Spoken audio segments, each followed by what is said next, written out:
Hello, this is Storybooks channel. New videos are posted every day. Subscribe and click the bell. In the cramped room, which the unlucky ones bypassed, proudly called the workshop, it was unbreathable from tobacco smoke. But the mail company did not pay attention to this unpleasant circumstance. Only Jacob diligently half-voiced grumbled, "Men, finish poisoning the atmosphere. There's nothing to breathe." "David," earned Jacob's father, "instead of leaving like a woman on the maid of honor, you should have followed his bad example. Take a few puffs and life seems cool." The last phrase of the local breeder pronounced in an advertising manner and again went and from laughter. But Jacob only smiled and looked at his comrade with condemnation. "No way. I will not deliberately poison myself. I have never been into this business, and I don't advise you." Alex, the youngest in the brigade, finished another sandwich and wiped his hands. "Jacob has a point. I'm going to quit smoking too. My wife gave me a scheme. She dug it up somewhere on the internet. If you follow it, you can be a non-smoker in 2 weeks." David said with an arrogant smile, "All these schemes are for suckers like you." "Alex, personally, I'm not going to deny myself small pleasures because I don't want to die healthy." On the rights of the eldest, Nick raised his voice. "Guys, what are you on the wrong topic? Probably forgot that the main reason for our today's event is the birthday of our comrade, and we can even say, the labor striker Jacob." And David slapped himself on the knee with all his might. "He's definitely the foreman. We're in the wrong woods, which means we need a drink to clear our heads. And another round." He solemnly lifted the bottle and filled his glass with a magician's dexterity. "So, gentlemen, let's pour to the brim, and I'll toast our Jacob." David poked and prodded and ran the pads of his fingers over his lips in embarrassment. "I apologize, brothers, for the oversight. It was my brotherly way of putting it. In short, Jacob, I will be a little wordy, or the fluid in the vessels will boil. Good health to all your organs, and more money in your pockets." The rest of the campaigners followed their friend's example and drained their glasses. Taking advantage of the pause, David continued to develop the theme of the day. "Jacob, with all our respect for you, I have to put you on the spot." David raised his eyebrows in surprise. "I don't quite get it. What are you implying?" David did not even have time to open his mouth, as he was ahead of him. "Alex, David means that you didn't warn us about the upcoming celebration. If we didn't know you well, we would think that you don't want to introduce yourself." He said all this in a curt voice, but he couldn't dodge the punishment. David gave him a good slap. "What are you, a rookie, always meddling where you're not wanted? In the Navy they punish such liberties mercilessly. Better than grown-ups. Listen, Alex tried to tell David that you're always humiliating me. By the way, I'm quite an adult, an independent man. I even managed to get married." David condescendingly looked at the guy. "Alex, the level of maturity of a man is determined by intelligence, not by life." The men laughed amicably, even the always serious one. Nick began to burst out laughing. "Oh, you have a tongue like a pomelo. Why did you offend the guys? Maybe they have a modern youth, everything is different, and they think in the wrong place that should be." Alex jumped up as if he'd been surrounded by a snake in his soft spot. But David grabbed his arm. "Sit down and don't boil. You have to be able to take criticism. You take offense like a young lady in the Navy. That's not allowed. They'd break them quickly." David filled the glasses. "I hope, Jacob, you won't mind if I suggest a drink to those at sea. There is a tradition in the Navy that the third toast is always drunk to those who are far from their native shores." Alex opened his mouth, but Nick looked at the young upstart so expressively that he was speechless. Jacob was the first to drink. The others followed him. "Among my friends were those who devoted their lives to the sea, and one of my buddies was a crewman. He'd just been transferred to this submarine in August, just before the disaster." There was a long pause, and David realized that it was necessary to lead the company out of the deadlock of sadness. "Guys, this isn't going to work. We're not at a wake. Let's have 5 more drops, and I'll tell you what happened to me just the other day." Nick winked at Jacob. "Now David will tell jokes." David leisurely drank and took a bite of lemon slices. All of Nick's anecdotes come from life. "Just last shift I was doing my rounds. Remember, it rained for 24 hours, but service is service, and I put on the rain and went to check my site. Since the bike was not to pass, went on their own too. About that I was from the station about 2 kilometers, and maybe more. And it was already starting to get dark. God forbid the weather. I was walking and saw something moving on the rails in the distance. The first thing that came to mind was that someone was drunk, and the train was scheduled to come. So I pick up the pace. I'm running and I'm thinking, I don't want to witness someone else's death." David was an excellent storyteller, and in a minute all the men were sitting, frozen in anticipation of the denouement. Alex even opened his mouth, and he burst out involuntarily. "What a horror! And who was there on the rails?" David looked at everyone present with a meaningful look. "A mermaid. There was a real mermaid with a tail and carnals." Nick kicked himself on the knee, but apparently he had not calculated the force of the blow and grimaced with pain. "David, you and your nonsense of honey of sin, how can a mermaid be on a railroad? Tell me a favor. You didn't take any of that before your rounds, did you? What are you, Nick? How can you suspect me? I don't break discipline in the workplace. Then how do you explain a mermaid showing up on the tracks?" David wasn't even embarrassed. "When I was in the Navy, I had a thing for mermaids. And they've been after me for a quarter of a century. And even my purely land-based profession doesn't stop them." Jacob stopped the joker. "All right, cut the crap.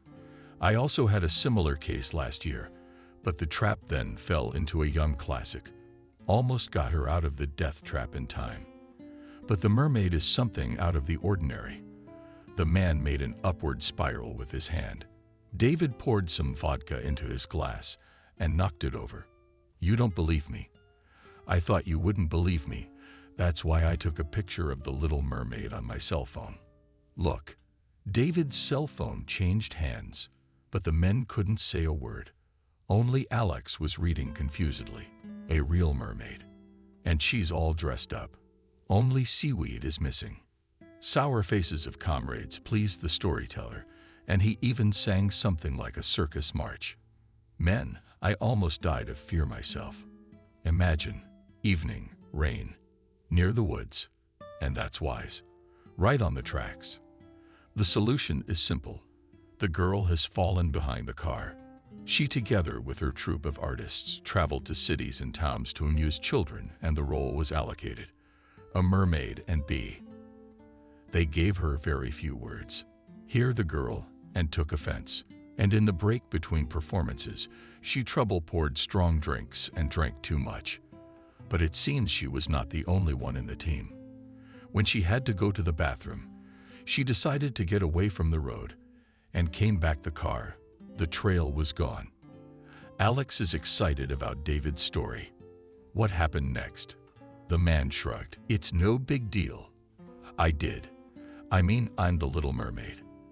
At the police station, she was having trouble getting around on her own.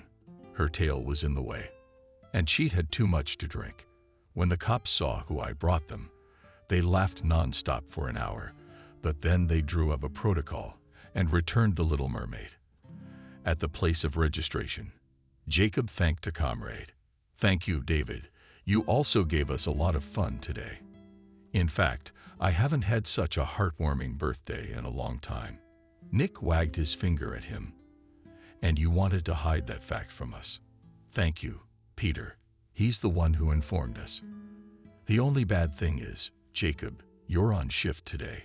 If you'd given me a heads up, I could have filled in for you. Or Alex." Quietly, he nodded his head in disagreement. "Sure, I would have switched with you. It's not good to work on your own birthday. I haven't paid attention to such events for a long time. And you guys, thanks for the company. You're my soul today, or what?" David couldn't pass up an opportunity to speak his mind. "Yeah, we're always ready. especially when there's something bubbling in the vessel. You'll be on duty without adventure. After what you told David, I'm gonna be seeing mermaids everywhere." The men began to disperse, and Jacob quickly got out of sight. Down with the remnants of the festive feast, he looked at his watch and hurried. It was already 7:30. We should have time to check out the main area before the speeding train passed. The man pulled on a jacket with reflective elements and headed for the exit, but at the door he bumped into the cashier. Clara carefully clutched something to her chest and from surprise exclaimed, "Oh, Jacob, you are already leaving. I saw that the men had gone home and decided to visit you." The man stood there and did not know what to say to this nice woman, who had been making very clear signs of attention to him for a long time. "I'm sorry, Clara. I'm in a hurry. It's getting dark. I'm going on my rounds." The woman was embarrassed. "I won't keep you. I just wanted to treat you to some homemade pastries. It's your birthday, so I thought."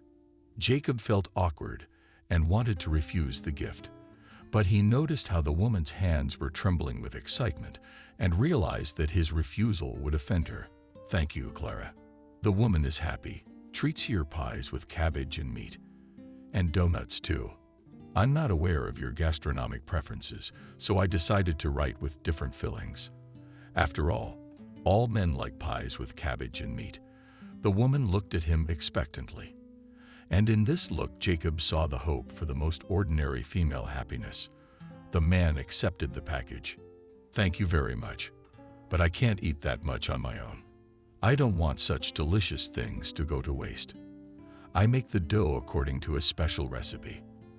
That's why my pies don't dare for days." He didn't want to go back to the workshop, so he put the bag of pies in his travel bag. Jacob's back felt Clara giving him a long look, but he didn't look back. He just thought how many birthdays I've had in my life. But this is probably the first one in many years that has given me some joy.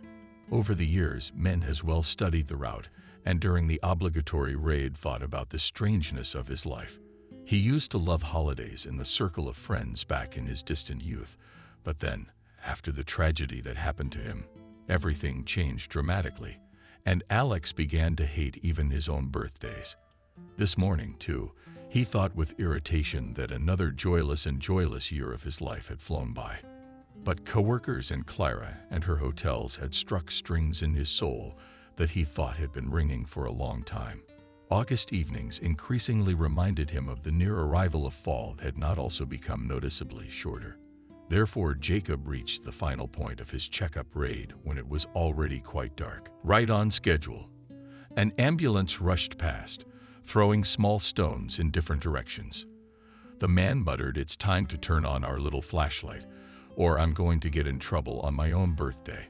Jacob reached into his tool bag for the flashlight signal, and his hand came across something warm. He exclaimed, "Pies from Clara." It was about time for a refreshment. He looked around and saw nearby the hulk that remained of a small wooden structure. Not long ago, it had been a small booth to shelter from the rain and wind. Jacob joined the rickety wall and retrieved a still warm pastry from the bag. What a delicious odor! Just the smell of homemade pastries awakened his incredible appetite, and he sent a message to the caring cashier in the dark. "Thank you so much again, Clara." This reckless act awakened a youthful excitement in the soul of a mature man, and he winked at the stars that were peeking at him from above. "What do you think? Maybe happiness will smile on me too." "The sky lanterns," answered him. But suddenly, in the middle of the evening meal, a cell phone beeped. During the rounds, Jacob always hid the device in the inner pocket of his jacket. This call took him by surprise, and he hastily began to wipe his hands on the grass. "Damn it, who's trying to contact me at this inopportune time?" Suddenly, the thought flashed through his brain that it was his son, finally remembering his father's birthday. The man rejoiced, but said aloud, "All day long I've been waiting for your congratulations, and you remembered about me only at night." The cell phone continued to ring insistently, and the man easily removed the device from his pocket. He didn't even look at the glowing screen and immediately shouted, "Liam, why are you so late?" But he was answered by a painfully familiar female voice, and everything went cold in his chest at once. "Jacob, it's me who bothered you.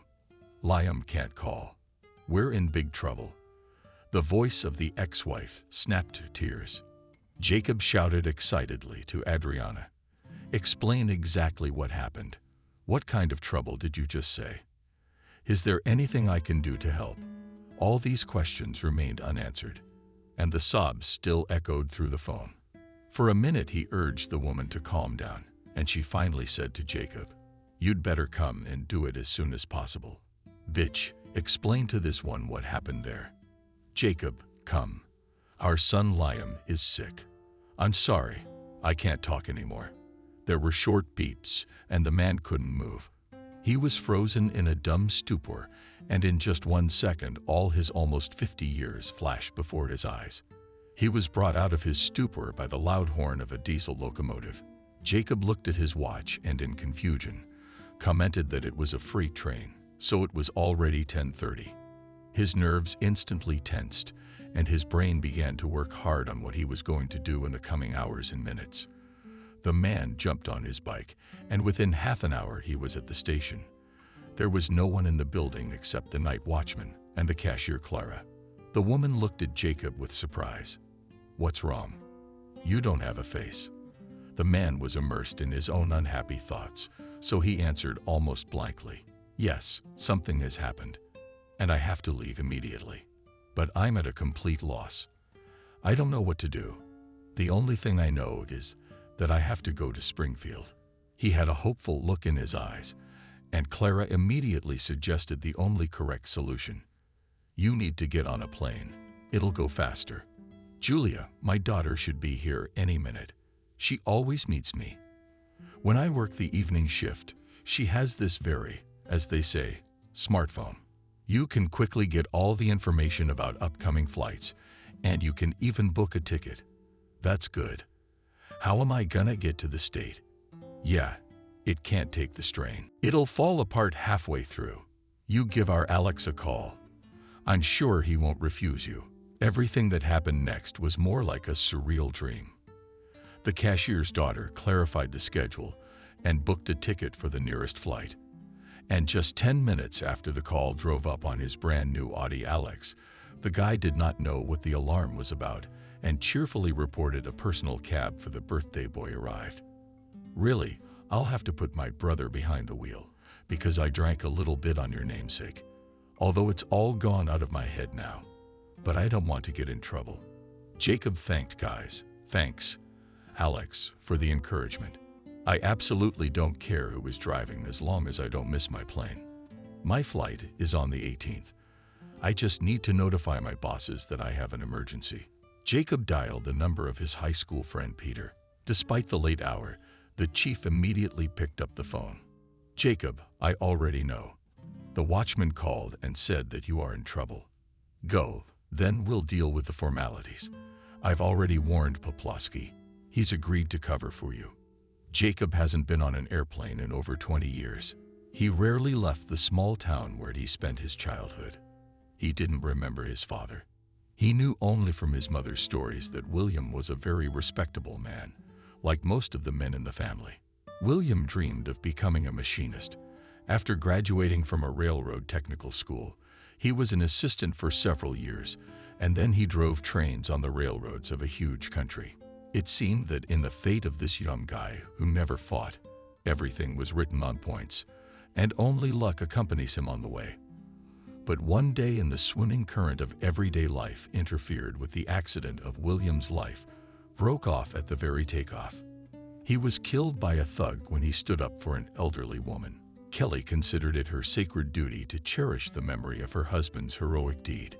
She often told her young son how his father had saved a complete stranger. Dad was on his way home. After the ride, he stopped at the station when it was almost midnight and took a shortcut home through the park. There he noticed suspicious shadows. Then he heard a woman's cry for help. He recognized the voice as that of an elderly cashier and rushed to the call. The unfortunate woman was grabbed by the throat by a man. Clad in all black, your dad, without thinking, rushed at him. He didn't even realize at first that the thug had stabbed him. He thought he'd just been stabbed in the stomach. Only then did he notice that all his clothes were swollen with blood. Aunt Cindy, the cashier he saved, immediately called an ambulance, but by the time the paramedics arrived, Dad had lost consciousness. Jacob knew that his father did not die immediately. After a serious injury, the man even went on the mend. But then his condition deteriorated sharply, and on the 8th day, after the tragedy, he passed away, and he and his mom were left alone. Kelly could not love anyone else and devoted her whole life to the upbringing of her only son. From the time he was a little boy, she instilled in him, "Daddy really wanted you to become a machinist too. So do your best, study hard." The boy did not understand much and pelted his mother with questions. "Mommy, how do you know what Daddy wanted? He was dead, and the dead can't talk." The woman smiled and affectionately rubbed her son's golden curls. "When you were first born, Daddy immediately said that you would continue the dynasty of railroaders." Jacob immediately asked a counter question. "Mommy, do train drivers look like czars?" "Only czars have these dynasties. Our teacher told us." Kelly had to patiently explain to her son that there are dynasties in the world: doctors, teachers, and many other professions. And Jacob resigned himself to the idea that he would have to continue the baton of his ancestors. He focused his attention on books describing the work of a machinist every year on his birthday. His mother gave him themed toys, steam locomotives, or a composite railroad. But in the 6th grade, everything changed dramatically, and Jacob had a different hobby and a completely different main goal in life. These changes were connected with the arrival in their school of a young physical education teacher, Thomas. Then Jacob, like many of his peers, had a special fondness for active pastime. In the summer, he, together with the boys, raced the ball in the school stadium, and in winter he took out a fashionable blue duct tape hockey stick. It was this equipment, which had seen the sights, that was the boy's main value. Jacob dreamed that one day the day would come, and he would have a real stick, such as NHL players. But his thoughts did not go further than his dreams, because the boy understood perfectly well that his mother could not buy him such expensive sports equipment.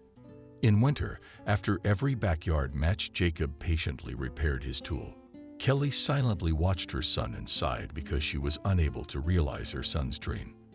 But one day she advised him, "Jacob, you would enroll in the section at school. There you will get a good club and uniform. At our work, women said that they sent a new gym teacher to your school, and it seems that he played on the junior team." The boy was both pleased and surprised by such a participation on the part of his mother. "Mom, thanks for the helpful information. We do have a new gym teacher, but I didn't even know that he plays hockey." The next day, the 6th grader was already looking for a convenient moment to talk to the young gym teacher face to face. Such a moment presented itself at the big recess when Thomas was on his way to the teacher's lounge. Jacob skipped along behind him. "Thomas, can I talk to you for a minute?" The teacher stopped and eyed the teenager with interest. "I'm listening to you, young man." So mature. No one had ever addressed his colleague before, so he felt a little uncomfortable. And the former fervor of fear began to fade slowly. But it was too late to retreat, and Jacob quietly mumbled, "Thomas, please enroll me in your section or circle. I do not know exactly. I want to really play hockey." Thomas looked into the boy's eyes, and that kind but shrewd look of the first coach Jacob remembered for the rest of his life. But it was the words of the PE coach that carved into his memory the most. Sport is not only a school of high achievements. A person who decides to seriously devote himself to this business must be able to think logically and also and clearly state these thoughts. The teenager's face and ears were burning with shame, and there was something unpleasantly defensive in his eyes. Jacob wanted to run away, but the gym teacher caught him by the arm. "Wait, and they told you everything?" The teacher got back into the teenager's face. "There is another prerequisite for an athlete. You have to know how to lose. So which section do you wish to enroll in?" Jacob took a deep breath and, looking straight into the teacher's eyes, blurted out, "I told you I want to play hockey." Thomas patted the boys on the shoulder approvingly. Now that's a different matter. I don't think I teach gym class in your class. Or am I wrong? Did the boy report Boyko again? No, that's right. I'm in 6th grade. Do you teach 7th grade? Well, it's a small thing. If you really have an interest in a popular sport, come by Friday night. We'll see what you can do. This important conversation took place on Wednesday, so Jacob could not wait for Friday. The next 2 days, he got up early in the morning and jogged around the house. Then he'd warm up for half an hour. Kelly realized that something serious was going on with her son. But she didn't ask him any unnecessary questions. And when a neighbor asked Kelly what it is that your Jacob runs around in the morning like a wife, he was fine. She replied to the nosy woman, "He's fine. You don't have to worry about my son. It's just that he's decided to get serious about sports." The neighbor shook her head disapprovingly. Everyone's looking for an easy life today. My grandchildren are playing ball too, and I'm against it. If everyone started playing sports, who would work the land and the farm? Kelly listened to the woman with a smile, and then said sports is not only glory, but also hard work, which hardens the spirit. And such hobbies of children should be encouraged by adults. The neighbor did not answer anything, but by the expression on her face, it was easy to guess that she remained in her opinion. The long-awaited Friday came, and Jacob anxiously awaited the evening at the appointed time. He timidly entered the gym where the training had already started. Thomas waved to him in a friendly manner. "Jacob, come and meet the team." The guys received him kindly, and by the end of the first session it seemed that he had been training with these guys for at least a year. But the section had its own rules, about which the newcomer was immediately informed by the team captain Sam. "Jacob, we have very strict requirements Thomas has set here. Any violation will result in expulsion. So if you have problems with your studies, you can forget about training. Also, no language, no swearing, no fighting, no unexcused absences from practice. Also on that list. So it's better to assess your capabilities right away." But the list of severe restrictions for a teenager did not temper the ardor of the young athlete, but on the contrary, awakened in him persistence and desire to achieve his goal at all costs. It so happened that Jacob was the youngest in the school team. But after the first few months of regular training, the boy discovered a rare talent for such an age. Thomas openly admired the boy and often shared in the teacher's lounge with his colleagues. And this boy is a real diamond. It's a pity that such a capable boy is lost in a small provincial town. He'd be in good hands, but in those distant times sports schools in rural areas were rare, and the boy's mother did not plan to move to another place. Chance found the talented junior. One day, Thomas came to the training session in high spirits and said, "Guys, next week we will go to the regional center. There will be a friendly meeting with the gymnasium team." All the boys shouted with one voice, "Yay! Thomas, we're going to show the townspeople what is real hockey." Only the team captain, against all logic, disappointedly jumped to his feet. "What are you rejoicing about? It's a hopeless case. We're definitely going to lose." But Jacob strongly disagreed. "That's it. You're the captain. You're supposed to keep the boys focused on winning. With that attitude, of course we're going to lose. You forget what Thomas said about believing in winning." Sam looked at the daredevil with hatred and muttered early, "It's Jacob who's casting your vote, so sit back and breathe. Your number is 16. But Jacob was not embarrassed by this fun, and he began to vigorously defend his opinion. A heated argument ensued between the team members while the coach watched his pets from the sidelines. At the end of practice, he called out to Jacob, and the team froze in anticipation. The gym teacher waited for the allotted pause and said decisively, "Guys, I want to make a reshuffle in the lineup. Let Jacob take the place of the center forward for this game, and Vejo will move to defense." Sam looked obliquely at the coach, but did not say anything. That day, the captain realized for the first time that he was losing his authority. It was a heavy blow to the teenager's ego. and he immediately identified the culprit of the unpleasant circumstance: Jacob. The friendly match was held with full stands of the sports complex, and the substitutions made by the coach had a positive impact on the game. Only Sam, the whole game, discreetly put sticks in the wheels of the new forward of the team. But such setups caused Jacob only rage, and he alone sent 3 pucks into the opponent's goal. As a result, the match ended cleanly and with the victory of the Thomas team. It was the first furor in the life of a provincial boy. The boys rocked Jacob in their arms for a long time, because it was the young forward who contributed the lion's share. He was congratulated and shook hands with complete strangers. And such a public confession at first shocked the guy, so he tried to hide in the locker room. But as soon as Jacob closed the door of this soulful room behind him, Thomas appeared, accompanied by a strange man. "Jacob wants to meet you, Ethan." The boy looked at the man with all his eyes and was afraid to believe that it was the same coach whose name rattled all over the world. Ethan was a good psychologist and understood what was going on in the teenager's soul.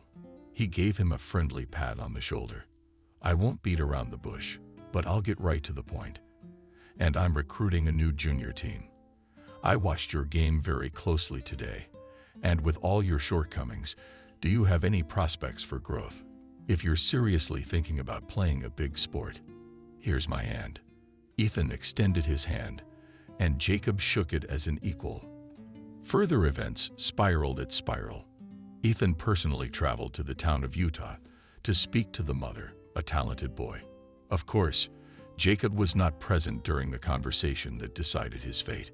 But when Ethan left, Kelly held her son tightly to her and whispered to him, "Sonny, it happens. Once in a lifetime you are kissed by good luck, and you should not lose this, perhaps the only chance." From that day on, life spun at breakneck speed, and the name Jacob began to appear more and more often on the pages of newspapers.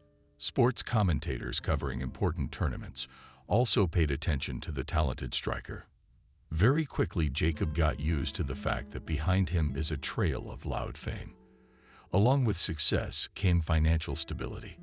At first, the young man was very cautious about remuneration, but very soon got used to nothing to limit himself. Of course, he helped his mother and even tried to persuade her to move at least to the regional center. But Kelly persisted. "Son, I've gotten used to living here all my life, and at any time I can go to my father's grave." Jacob knew that his mother regularly went to the cemetery, where she shared her joys and sorrows with a man who had long since passed away. This attachment weighed on him, and he wanted very much to change the life of the woman who had given him everything. But since his mother categorically refused to move, he decided to give her an unusual gift during the next vacation and organized a major renovation of their small apartment on the European model.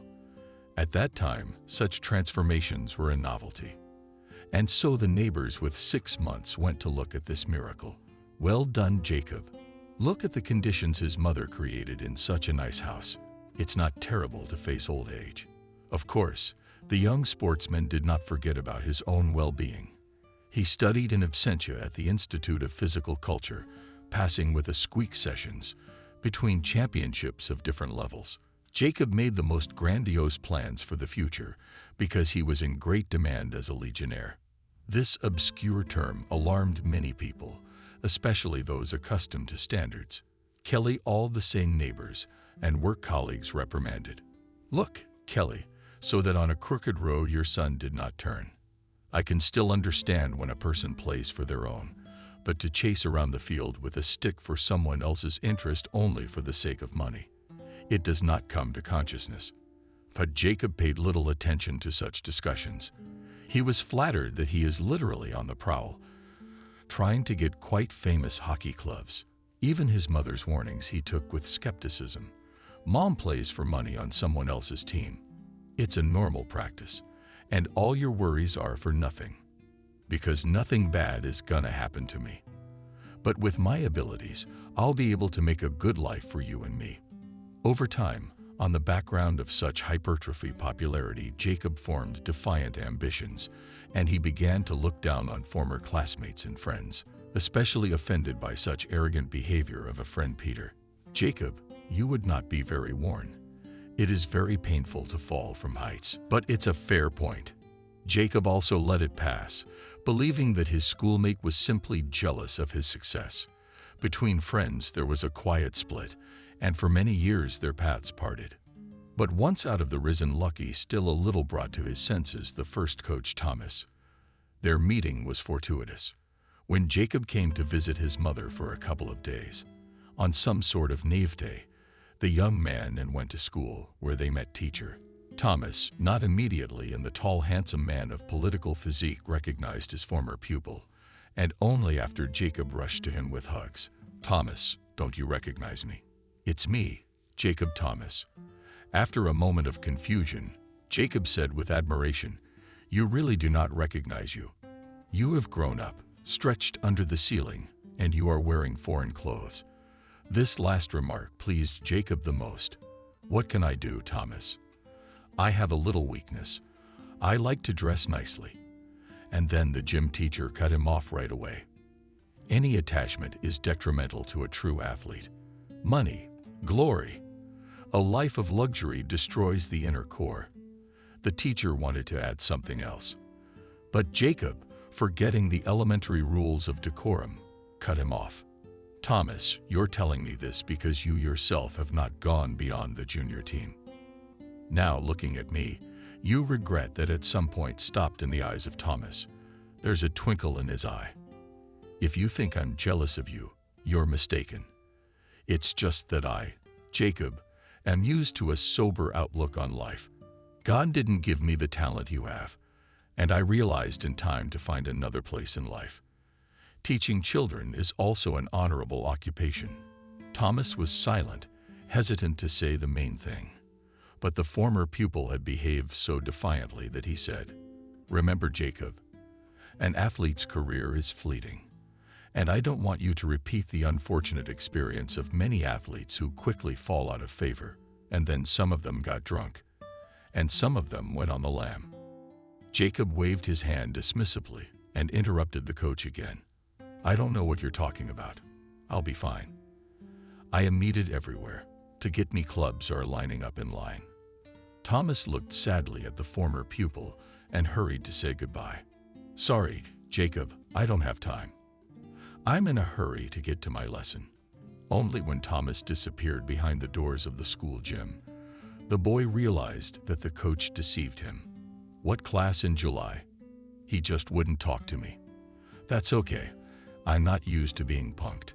On a lighter tune, Jacob headed for the station where Kelly was working in the cafeteria. But in a small square, a gypsy woman blocked his way. Wait, soldier, don't hurry. You can't run away from your destiny. No matter how hard you try. Give me your hand. I'll tell you the whole truth. The young man distanced himself from the fortune teller. I do not believe in all this nonsense. Leave me alone. The gypsy shook her head, and like a proud. In vain you are so gay. Remember the word.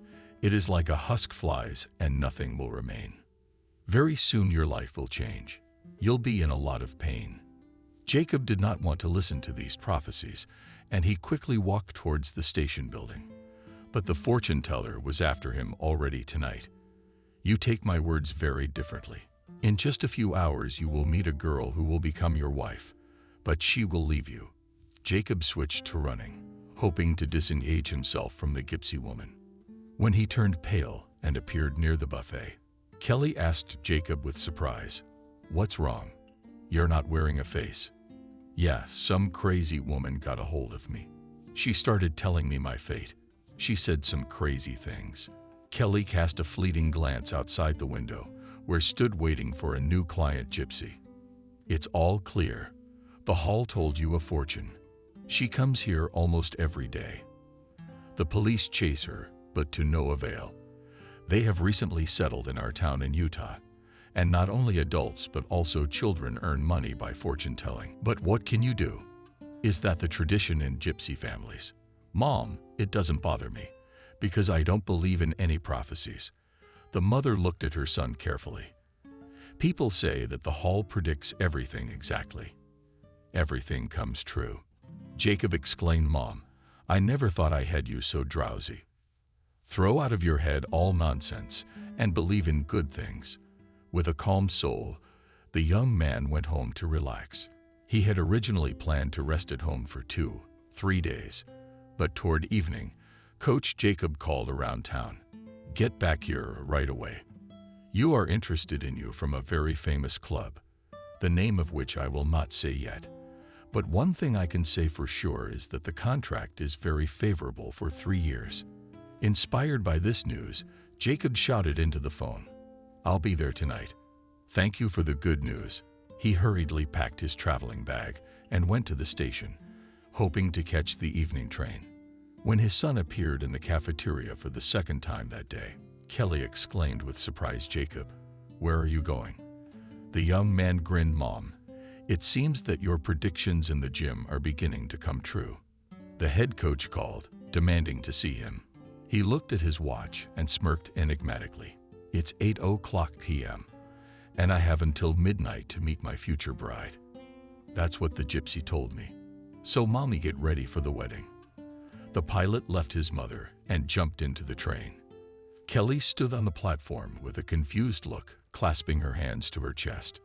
In 5 minutes, Jacob had already forgotten about the prophecy of the fortune teller.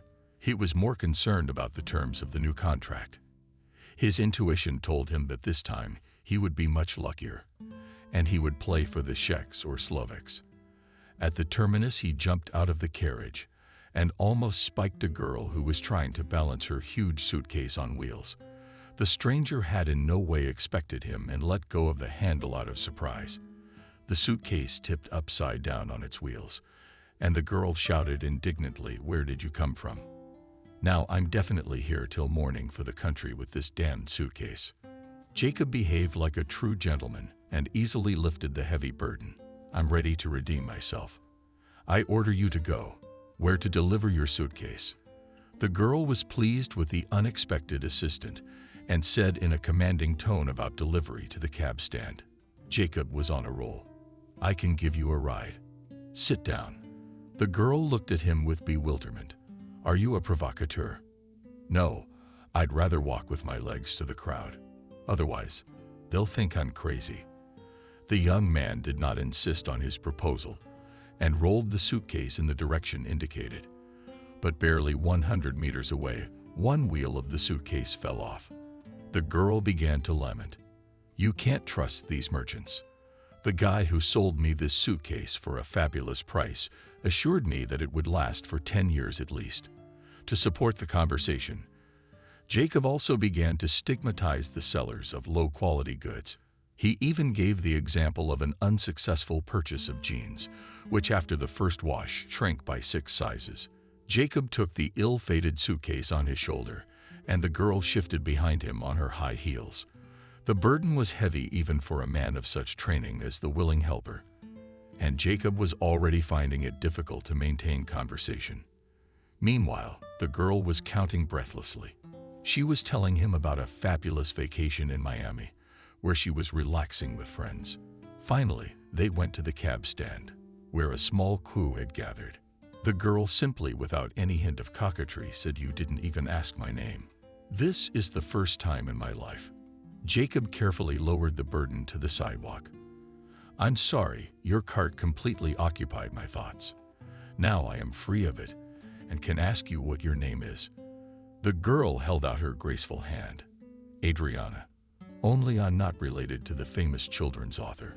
It's just that my parents are obsessed with anything that falls under the definition of unusual or original. They're both out of this world. My dad is a therapist, and my mom is also a doctor, but she works with faces and other body parts to create the illusion of beauty." Jacob was struck by the disdain with which the girl spoke of her parents' work. But while he was thinking about it, it was their turn. Adriana stated as if the problem had been solved long ago. "You're not going to leave me alone with this suitcase without a wheel." The young man snapped, "Sure, I'm ready to take you all the way to your apartment." He pushed the suitcase into the trunk with the driver's help and got into the car. "I think I forgot to introduce myself as Jacob. The cab driver reacted instantly. Whoops, isn't the Jacob in my car a hockey player? Jacob smiled. The cab driver handed him his card. Look then, leaving his autograph. I collect celebrity autographs, and it's not uncommon for them to end up in my car. Jacob, with a rehearsed movement, put a signature on the card and looked at his companion. Adriana did not take her curious gaze off him. I wonder what you are famous for. Why does a cab driver know you? The navigator increased his speed and said contentedly, all because, dear young lady, girls are not interested in hockey, although many dream of becoming wives of famous sportsmen. The cab stopped outside the house where the lights lived. Jacob helped the girl to deliver the luggage to the apartment and gallantly said goodbye. It was very nice to meet a girl who had such an unusual name. Adriana grabbed his hand. Are you really just going to leave like that now? There was a note of desperation in her voice, and Alec was confused. Well, we can talk with you a little more, but I really do not have time for me at this very minute. I'm waiting for the head coach. But if you don't mind, we can meet tomorrow. Adriana enthusiastically accepted the offer. The next day, Jacob took care of his business and called his new girlfriend. Adriana picked up after the first ring, and he realized that she had probably been sitting by the phone all day. Their romance developed rapidly, but it wasn't until a week later that Jacob remembered the Gibbses' prediction about the hall. He was amazed. It was just like it happened. So it was fated for me to marry a fire. Although he had no particularly fiery feelings for this lovely girl, the prospect of joining his fate with her was pleasant, and when he proposed to me, she immediately agreed. There was only one slightly unpleasant circumstance that dampened the mood of the future newlyweds. Jacob was to leave immediately after the wedding. Mark, the girl's father, unhappily remarked, the athlete does not have everything like people. These endless training camps, training to exhaustion. I do not understand why it was necessary to hurry with the wedding. On this reasonable question, the young could not answer. The first 3 years of their life together more resembled a series of fleeting dates. Jacob motored between the capital and his hometown, and his young wife looked forward to rare meetings. Only later did he realize that the lights portrayed her as a faithful wife and a sold-out friend.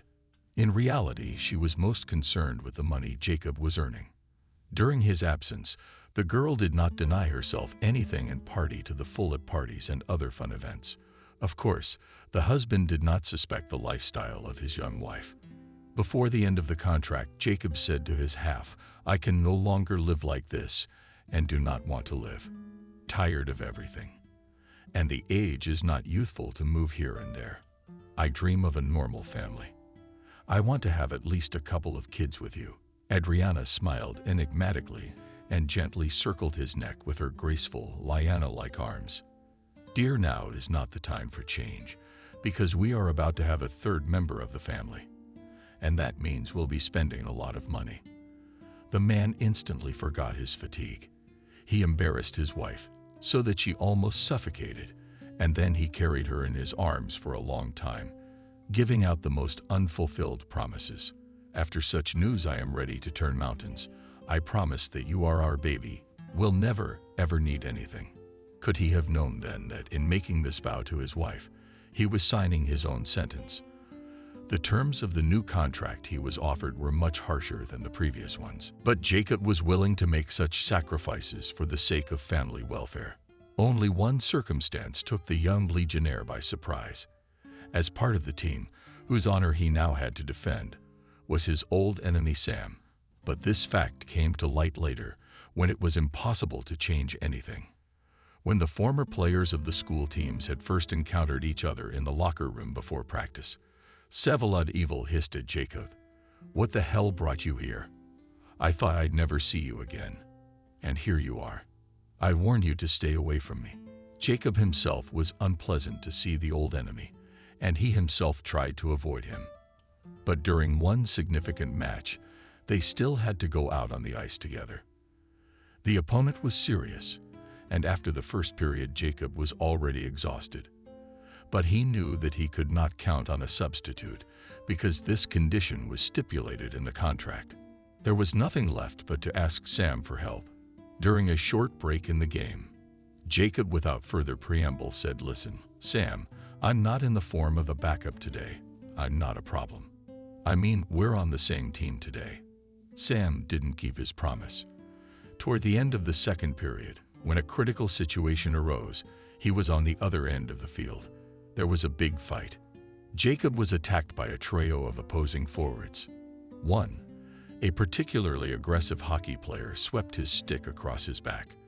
After the blow, Jacob was instantly pierced with intolerable pain and fell to the ice. A team doctor came running and gave him an anesthetic shot. Jacob played through to the final, and then barely made it to the locker room, where he was already stretched out on the bench. "Sevalid, Sam. That Jacob, they beat you badly." This seemingly innocent question caused the guy's rage. "You're glad they searched you. You promised to cover my rear, and you went off to some unknown place." Sam guiltily, with his eyes downcast. "And how then, in a distant childhood, a year before the village?" "Well, I'm sorry. It just happened. At some point, I completely forgot about you. And when I realized it, it was too late to intervene. Don't worry about it. You know that situations like this often happen during the game. Tomorrow you'll forget about this little mishap." The next morning, Jacob could not get out of bed. His arms worked fine, but his legs refused to obey. He couldn't feel his legs at all. Fear and panic shackled his consciousness. Guy's memory gave away the gypsy woman's cutlass, and he screamed, "Cursed witch! You're the one who gave me the steak." For many months, Jacob had to undergo treatment in different clinics, but medical procedures did not help much. The man was deprived of the ability to move normally and serve his daily needs. Therefore, a wheelchair appeared in their cozy apartment almost simultaneously with the birth of little Liam. But such an object greatly annoyed Agnia, and she, every time passing by the chair, kicked it with her feet. This abnormal habit of the wife served to worsen relations between the spouses. The second factor provoking scandals was the acute lack of money. After all, Adriana is used to living large and did not want to put up with the need to cut back on many items of expenditure. One day she, completely without thinking that she could cause her husband heartache, said with cold directness, "Jacob, I was marrying a healthy man capable of providing for us Liam, but I couldn't imagine having to care for an invalid. I'm sorry to be so blunt, but it's better to tell the truth than to lie for the rest of my life. I'm still young, and I don't plan to spend the rest of my life as your bedside nurse." He was amazed at the cynicism of a woman who had once put her life together. The man even thought for a moment that he had misheard, but when he looked into his wife's eyes, he saw an icy emptiness. "How can you be calm?" Jacob said. "Adriana, I'm not holding you. You may leave." The woman froze. "Wait, are you trying to put me out with a small child?" "No, honey, that's not gonna work. I'm going to go to court to get my share of the estate. I'm your wife, and I'm entitled to half. And Liam is entitled too." That day, Jacob first realized that glory is a passing phenomenon. She is like a star in the night sky, lit up for a short time and then extinguished. And then a person is left alone with the eternal cold of the universe. Approximately such feelings Jacob felt after that fateful conversation with his wife. More than 2 years dragged litigation, despite the disability of her husband. Adriana did not want to give up her position. In this she was helped by her father, providing the support of an expensive lawyer. Jacob did not have such a strong rear end, so he had to rely only on his own strength. Although Adriana had moved her belongings out of the apartment, she appeared daily to poison her ex-husband's existence. After a few months of such a troubled life, Jacob became afraid of every call and knock. It was unbearable to live in a mode of constant tension, and during one of the visits of his spouse, he asked Anne, "I do not understand what you are trying to achieve." The woman grinned, thin lips, and laconically answered, "Justice. And you think you are doing right by the press and me. And why did you take Liam away? It's cruel of you to deprive me of seeing my son." Adriana never worried about her husband's mental health, and expressed her point of view with straightforward simplicity. Jacob, you don't have to hide behind your disability. Everyone is equal before the law. And about your son, I can tell you one thing. No one is denying you the opportunity to see him. On the contrary, I'm in favor of you being a good father and contributing to Liam's upbringing. You can see your son anytime you want. You know my parents' address. The man shrieked, "Why are you giving birth to all this nonsense if you know perfectly well that I can't move around without help?" The woman smirked snidely, "And that's your problem. I don't care how you're going to deal with them." Adriana looked in his direction with a disgruntled look, and a few seconds later the apartment door slammed loudly. Alex was left alone again with his not cheerful thoughts. He realized that his wife was just mocking him. But there was nothing he could do about it. But time passed. The problems accumulated like a snowball. The solution of the property issue was delayed, and to somehow ease his existence, the man had to hire a nurse. His meager financial resources allowed him to hire an assistant only on an hourly basis. Maria, a nurse from the clinic where he was rehabilitated every 6 months, agreed to such conditions. This kind girl tried unsuccessfully to give him hope. "Jacob, you're acting like a child, and you can't do that. Remember what Michael told you. You have to believe in yourself. There are unique cases in medicine of complete recovery from such serious injuries, so you shouldn't give up hope. You have to believe in yourself and follow your doctor's recommendations." She was full of optimism, which was completely deprived of her intransigence. The patient, since Jacob voluntarily gave his wife all available savings, and he barely had enough for life and medication. Therefore, the services of a caregiver had to be paid by Kelly, who not long ago took a well-deserved vacation. To save a little money, the mother decided to move in with her son for a while. Learning that in the apartment, the fate of which is decided through the court, settled in the mother of the former son-in-law, resented Mark. One day he showed up unannounced, and from the threshold of the scandal, "Kelly, shame on you. You also came here to complicate an already tense situation. My daughter and I regard your interference as a desire to deprive our only grandchild of a roof over his head. If I were you, any grandmother, instead of scheming, would have persuaded her son to give up his claim to this unfortunate apartment." Such blatant insolence angered the woman. Kelly could barely contain the urge to punch the therapist's satisfied face, but she realized what such an act of aggression could threaten her and limited herself to saying, "No, Mark, it's not me, and you should be ashamed. It was you and your adventurous daughter who ripped my son off. Even his disability doesn't stop you. But it's not enough you're torturing him. You're also trying to take away his only home." Mark decided to use one last argument. "Stop crying, Kelly. You have a fancy apartment in the city, and instead of crying, you could take your son back to your place and keep an eye on him. And if you have problems in this regard, there are special boarding schools for the infirm. By the way, I can help you with this issue. I have connections." Kelly was stunned when the meaning of the saint's words came to her. "You degenerate. Are you suggesting I put my own son in boarding school? That will never happen. But Hugh Rotter will definitely end up in such an institution one day. Your own daughter will turn you in." The verbal duel was taking place in the hallway, and it is not known how it would have ended if Betty had not intervened. Hearing the shouting, the girl jumped out of Jacob's room and asked the disputants, "Have you no shame? Stop this now." This appeal was mainly addressed to the named guest, but it had the opposite effect. Mark finally lost his temper when he saw the girl. "Oh, I didn't even realize it had gotten this far." William not only had the crazy mom checked out, but he brought the girl into someone else's apartment. Jacob almost from the beginning heard the whole conversation, but did not want to interfere. Only when the father-in-law went beyond the bounds of permissible, he could no longer tolerate. He came out of his hiding place, and as calmly as possible, he asked his ex-wife's father, "Mark, please go away." But the father-in-law was no longer recognizable. "Kind people, look at our miracle on the wheelchairs rolled out." Jacob felt a hot wave sweep over him. And for the first time in 2 years, he got to his feet. The terrified father-in-law rushed to the door, and the two women cried with joy. Kelly whispered through her tears, "Oh my God, it's a miracle. Jacob's up." It was only a few seconds.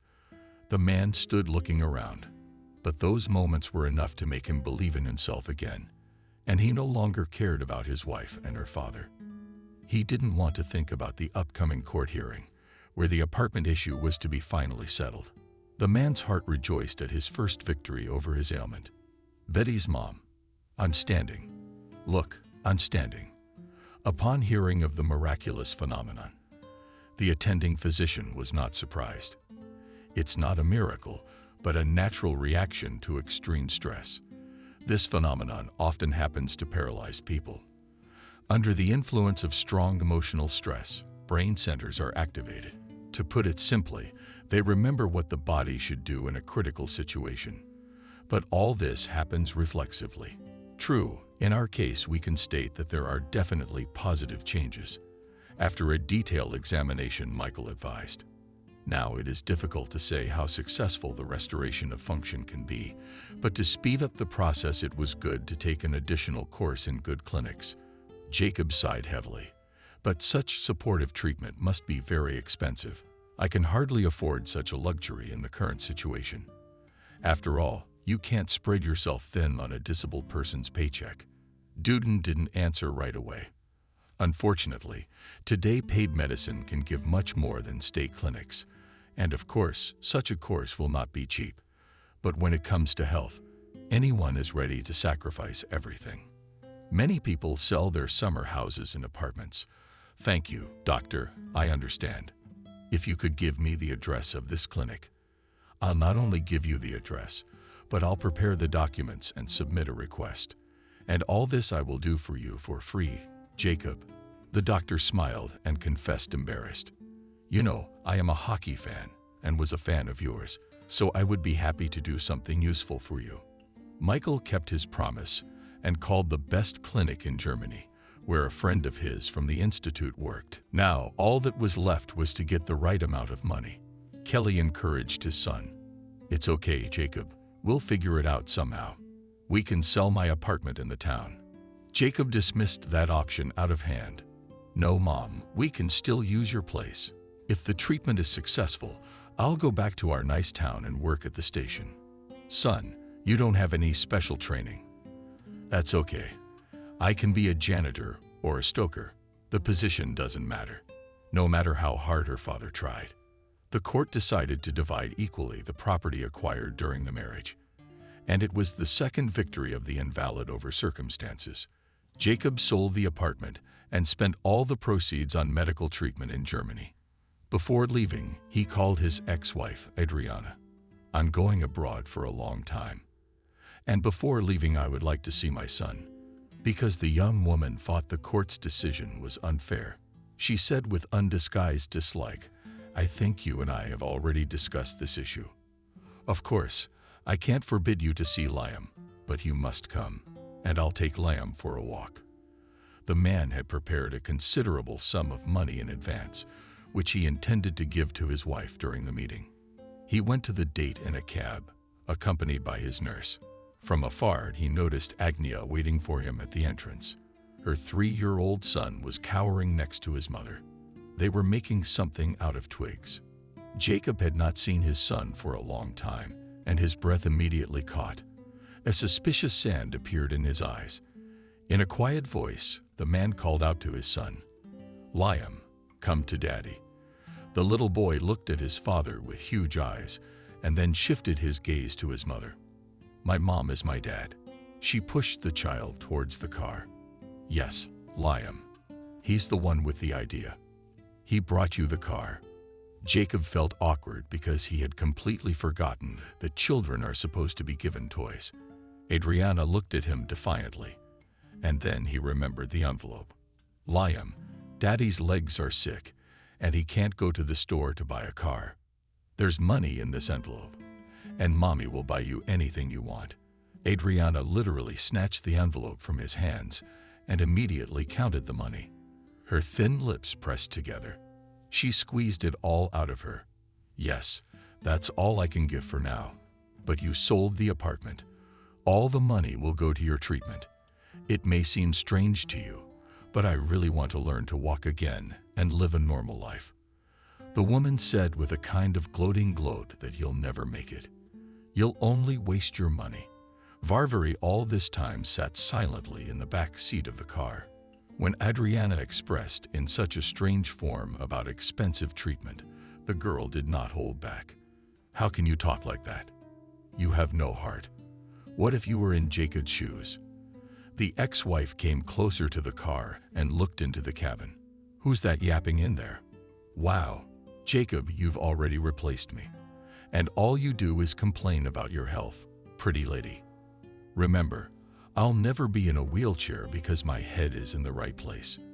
Adriana looked at Betty with dislike once more and returned to her original seat.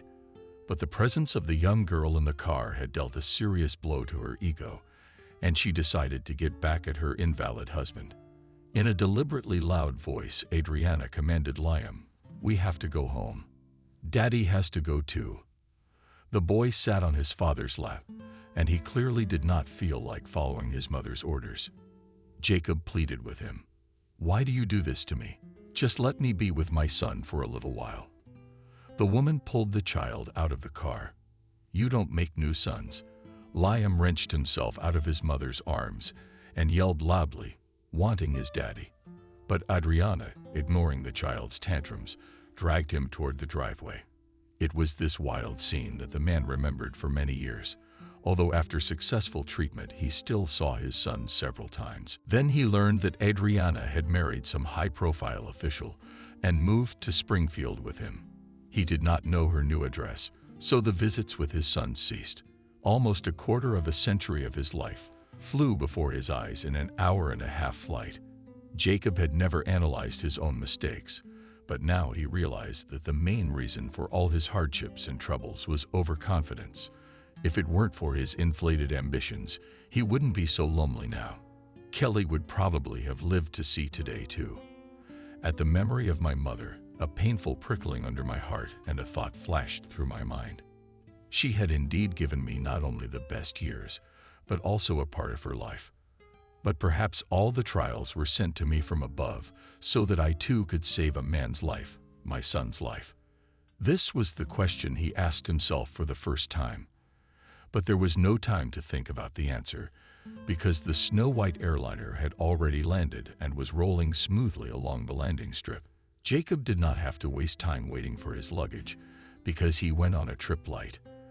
The man wanted to get to the hospital where his son was being treated as soon as possible. He headed towards the cab stop but was suddenly called by Jacob. He turned around and saw a woman running towards him, a woman in whom he hardly recognized his ex-wife. By an effort of will, he restrained an exclamation of surprise, and when Adriana approached him, he greeted her politely. "I didn't expect you to meet me. You could have warned me." The woman waved her hand nonchalantly. "Why are you looking at me like that? Have I changed a lot?" "I have a little. You know, Jacob, I don't recognize myself, and I stopped looking in the mirror. But you're not interested in my worries, are you?" The man politely remained silent. "Adriana, as if by the way, I was not going to meet you, but then I thought it would be more convenient for everyone." "Jacob, I don't see why that would be convenient," and who his wife meant by the term everything. But he knew from previous experience that Adriana was better not to ask unnecessary questions. For a few minutes they stood in silence as complete strangers and even looked in different directions. Finally, a free car arrived, and the man decided that it was better to mark the distance at once and sat down on the seat next to the driver. Adriana settled in the back by her frequent breathing. It wasn't hard to guess that she wasn't happy with her placement in the cab. Jacob felt a little sorry for her, and he decided to smooth over the awkwardness from the first moments. Turning around, the man asked, "Adriana, will you tell me in a nutshell what happened to Liam?" This question brought tears to her eyes. The unhappy woman began to speak so fast that her confused speech could not be understood. Jacob tried to stop her. "Adriana, I didn't understand anything. Just tell me what's wrong with your son. Just do not rash words, as a hail of deep sighs was heard. Jacob, it's bad. Although the doctor said there's still hope for a change for the better. Well, you know what doctors can say. Personally, I don't believe it. There was more sobbing. And the man gave up trying to talk to his ex-wife. So in complete silence, they drove to the Republican Hospital. The man paid the cab driver and headed for the main entrance. Adriana could hardly keep up with him. She was constantly sobbing, howling, and beautifully blurring her tears with a white handkerchief. Noticing her ex-husband headed for the information window, the woman said quietly, "And Liam fell off his motorcycle. He has a serious head injury. He's in intensive care now, but they won't let him in. But we can talk to the doctor." Adriana just nodded and led the man through the corridors, near a door with a sign saying that no outsiders were allowed to enter. The woman took a breath. "I came yesterday, and I was here this morning too. They wouldn't let me see him, only through the partition. The doctor said that Liam is in a medically induced sleep. He also said there was little hope." Jacob suddenly drew the woman to him and began to comfort her. But there was still some chance. If there wasn't, the doctor would have told you to reason well, because you've always been at a distance, and you don't know what it's like when your child is dying. He pulled the woman sharply away from him. "You must have forgotten the circumstances under which you and I parted, haven't you? I know what it's like to lie there like a log when you've been cut out of your life by the person closest to you." Adriana let out her thorns too, comparing myself to my son. The door with the warning sign swung open, and springing out with that gate came the medic, donning overalls. As he passed by, he asked Jacob, "Which of our patients are you interested in?" "Liam." The doctor raised his eyes to the ceiling, going over the personal details of his patients. But it wasn't Adriana who spoke up. "I'm sorry, doctor, there's been a slight error. Liam, my ex-husband, didn't know my son had changed his name." The doctor looked at the visitor and invited him to follow him. Jacob detained his ex-wife for a moment. "Why didn't you tell me you changed your last name? How mean and lowly of you. After that, I don't even want to talk to you." The woman had to swallow this remark, because they had already entered behind the doctor, and the resident whimpered after a short pause said, "And I understand that you are the parents of our extreme. It is to be carried so much that almost alive. I must tell you that your son's condition has not yet stabilized, so we can't make any predictions. But in any case, you'll have to be patient and hope for the best. Excuse me, I have some sick people waiting." Jacob asked if we could see our son. "Actually, there's no visiting patients in the ICU. But as an exception, I can allow someone alone for 5 minutes." Adriana spoke up. "Let father come through. I'm afraid I can't take it. This whole environment terrifies me." The woman grabbed the doctor's arm. "Can you just tell me what the consequences will be? Will Liam be able to walk or?"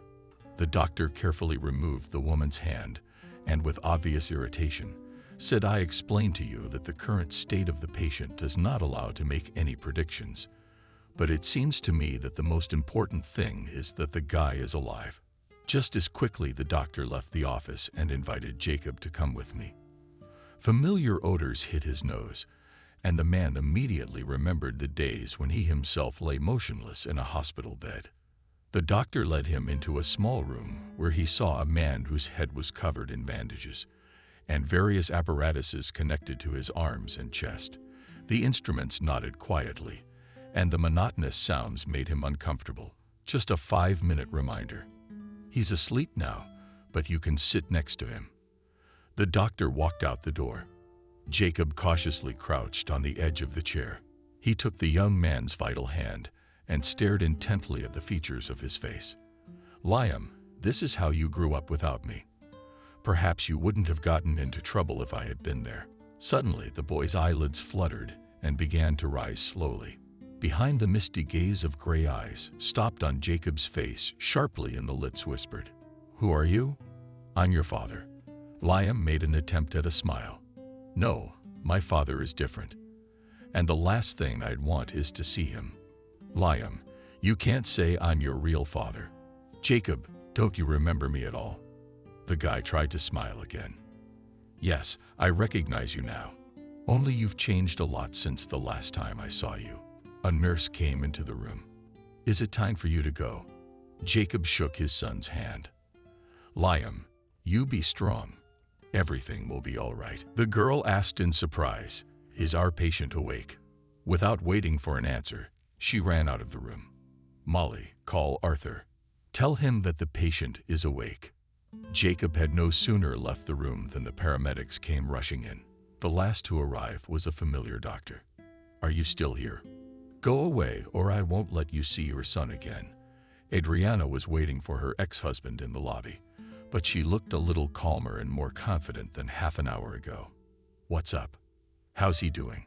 Fine, I think. We even talked to him. The woman shrieked and gesticulated vigorously. How can anyone be called normal after a trauma like that? He was coming around yesterday too, but he didn't recognize me. I have a gut feeling. It tells me it's going to end badly. Jacob couldn't take the fire. Bad for who? For you or for Liam? The woman gasped as if she had gills under her skin. What's the difference? Well, let's say for me. My husband, and I still have a daughter, and I can't leave her to fend for herself. This is so bad timing. What am I gonna do if he becomes an invalid? I've got to do something about moving. The man was surprised. You're leaving. Jacob, I don't know what to do. It's all coming to a head. That damn accident. I didn't tell you that Liam on the motorcycle made a mistake. At least he remembered to wear his helmet. The temper's out of control. He and Emily were fighting. Emily is Liam's fiancée, so he's trying to prove something to her. I told him a long time ago that this wayward girl wasn't for him. But do grown sons listen to their mothers? Jacob felt like his mind was a mess. Adriana, please stop for a moment. I still don't understand the connection between the accident and the move. Yes, it's a direct connection. My husband's been raising this region for over a decade. And finally an opportunity came up to take a post in Washington. And then there's this accident that my son always does everything out of spite. Jacob raised his voice. Stop being hysterical. You're a mother. How can you talk about your son like that? Let your husband go to Washington alone, and you stay with your son. I can't leave my husband alone. He's helpless. And you know, ex-husband, I've paid too much for family stability. But you don't understand that. The man clenched his fists. He really wanted to say everything in the eyes of this egoist, but to make a scandal in the hospital walls, he did not want to. So he whispered to me quietly, you haven't changed a bit. You're the same bitch who left me helpless once, and now you want to abandon your son to his fate. Go away. I can't take care of myself. The man never even looked at his ex-wife again. But Adriana followed him outside for a while. Jacob, you must understand me. I'm just a weak woman, and I can't bear such a burden.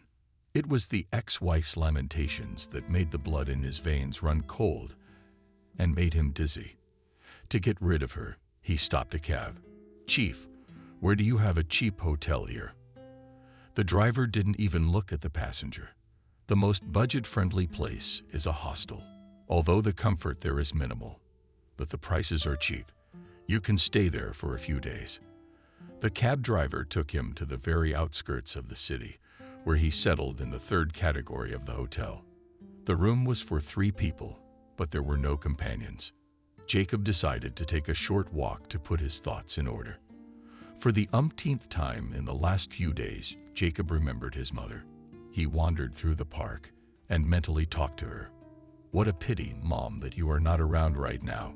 Would you tell me what to do? I can't go away and leave Liam alone in this hospital. Since Kelly was in another world, she could not tell her son the right thing to do. The man sat down on the bench and breathed in the fresh air. Suddenly, the cell phone rang. Jacob rejoiced. At least someone remembered me. As it turned out, at this late hour, he decided to bother Peter. Jacob, you promised to call.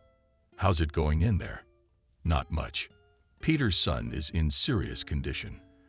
That's why I can't come back yet. You don't worry about work and signal me if you need anything. After all, we're friends, comrades, and friends are supposed to help. Thank you, Peter. I'm sorry to ask, but I really can't do without help." Jacob briefly told Peter about the situation. The station master listened and inserted his comments. "What a horror! How else does the earth bear such women? Yes, your Adriana does not deserve to be called a woman. You, James, don't get upset. Be with your son as long as it takes. We'll figure something out about the money. I'll talk to the men." After talking to the station master, he felt a little better, and the man went to the hotel. The next morning, he was already in the hospital at 7:00 a.m., but contrary to expectations, he was not allowed into the intensive care unit. A nurse popped out for a moment and quickly mouthed, "Arthur did not tell you to let you in." The girl wanted to hide behind the transparent door again, but the man stopped her. "What's the matter? Everything seemed fine yesterday. We even talked to my son. He got worse during the night. But don't be upset. It happens with injuries like this." The nurse left, and Jacob stayed in the lobby. He spent the whole day waiting, and only in the evening another doctor came to see him. "Are you the father?" And Jacob, and to himself, because the foreign surname cut the hearing. "Yes, doctor, tell me, how is he a doctor? Did he look away?" "Unfortunately, I have nothing to tell you. Your son's condition has deteriorated dramatically, but we haven't given up hope. I can see him." "All right, come on in." The doctor said it as if he was giving permission to see a doomed man for the last time. But it must have been so, because Liam's body was convulsing, and the medics did not leave his side. And only the complex apparatuses responsible for important functions were beeping nastily all the time. But these sounds didn't seem so nasty to the unhappy father, because they said that his son was fighting for life. Jacob did not remember leaving the hospital. He wandered the streets of the unfamiliar city for a long time again, and then went to the park. He did not hold back his tears. Lord, is there really no way of escape? But why is everything like this? First me, and now the son. All of them. Because, by the way, you and your son have the same fate. Jacob felt as if that voice came from hell itself. He jumped up like scalded, and only then noticed nearby a female silhouette hiding in the shadows of the trees. In the twilight, the apparition was ominous. But the stranger reassured him, "Don't be afraid of me, and they have caused you no harm. All your troubles have already fallen on your head. Now your pool is under attack, but it will survive. If you find someone who helped you, protected you, and cared about you. You ignored all that and just moved on. She was the only one who believed in you, and you'll have grandchildren. Don't let love get in the way. Love heals." This woman did not look like a gypsy, but her voice immediately reminded him of what he had been told. For several minutes the man stood in a daze. He wanted to shift, but his feet felt as if they were stuck to one place. He thought that the fortune teller hypnotized him, because everything further happened as if in a dream. Jacob could not remember how he got to the hotel. Only in the morning he came to his senses completely. His hand automatically reached for his cell phone, and the man was surprised to find that he had 5 missed calls. The number seemed familiar to him, but he could not remember who it belonged to. He had to make a return call. Clara answered cheerfully. "Jacob, you finally found it. I wasn't hiding anywhere. It's just that my son was watching me last night, and I didn't hear your calls, but it's still nice to hear your voice, especially since I forgot to thank you for the pies." The woman wondered which pies were the same ones you treated me to just a few days ago. "Remember my birthday?" "Oh yes, so much happens around here every day, you'd forget your own name. Jacob Peter has written you a bonus, and I'll transfer it to your account tonight so you can get the money, because you really need the money right now." "Thank you, Clara. I'm really struggling financially at the moment. I didn't realize I'd have to stay in Springfield, so I have to stay in a hotel, which is an extra expense. Jacob, I don't feel comfortable intruding on your personal life, but I can help you with accommodations. The thing is, my father's aunt is a distant relative in Springfield. She's still chipper, grandmotherly, and very kind. If you'd like, I could give her a call and let her know. It's kind of awkward. No, it's fine. Aunt Evelyn's let tenants in before. She says it makes her life more fun. Julia's my daughter, by the way. She goes to school in Springfield. That last point was crucial, and Jacob agreed to take Clara's advice. He did not postpone the move to the next day and quickly packed his things. Julia wasn't surprised to see a man on the doorstep. "Come in." Mom called, asking to be received with all honors. The cashier's daughter looked more like a teenager than a grown-up girl, but this resemblance gave her a special charm. "Uncle Jacob, don't be sorry. We have conditions here that are far from civilized. I'm not picky. I just need a place to lay my head." Julia took him to a small room. I ran to my grandmother's neighbor. "Soon she'll be on the street for our chief informant. If he questions you, you keep quiet. Thanks for the advice. Julia, can I ask you what? How do you find someone you haven't seen in over 20 years? There's even a show about that. You could also try social media." The man spread his hands in confusion. "Alas, I am not friends with such technology as a computer, but a regular phone with great difficulty mastered." "Surprising. And I thought you were advanced. You're a former athlete. When I was young, there was no such technology." The girl's brow soon made a mixed grimace. "What am I gonna do with you? You'll have to help me find on a piece of paper the data of the person I need to find." The man complied with the girl's request, and Julia promised, "I'll try to find your Betty. And you're bored with the TV, aren't you?" But Jacob had no sooner settled down near the TV than the landlady appeared. The old woman shouted Kelly apartment from the door. Our arrival was heard from the back of the house. "Yes, Grandma Evelyn. He's sitting in the hall, waiting for you. Why didn't you feed the man? You're the hostess." This roll call slightly raised Jacob's mood, and he went out into the hallway, where Evelyn changed into slippers. "Hello, it's me, the tenants." The old lady threw the man an appraising glance and a satisfied one from the advertisement. "Nothing, the kid's good. And the height is good." This time the man could not contain laughter, but the hostess's merriment seemed suspicious. "Why did you get so excited? I beg your pardon. I in no way wanted to offend you. It's just that no one has called me a clapper in a long time."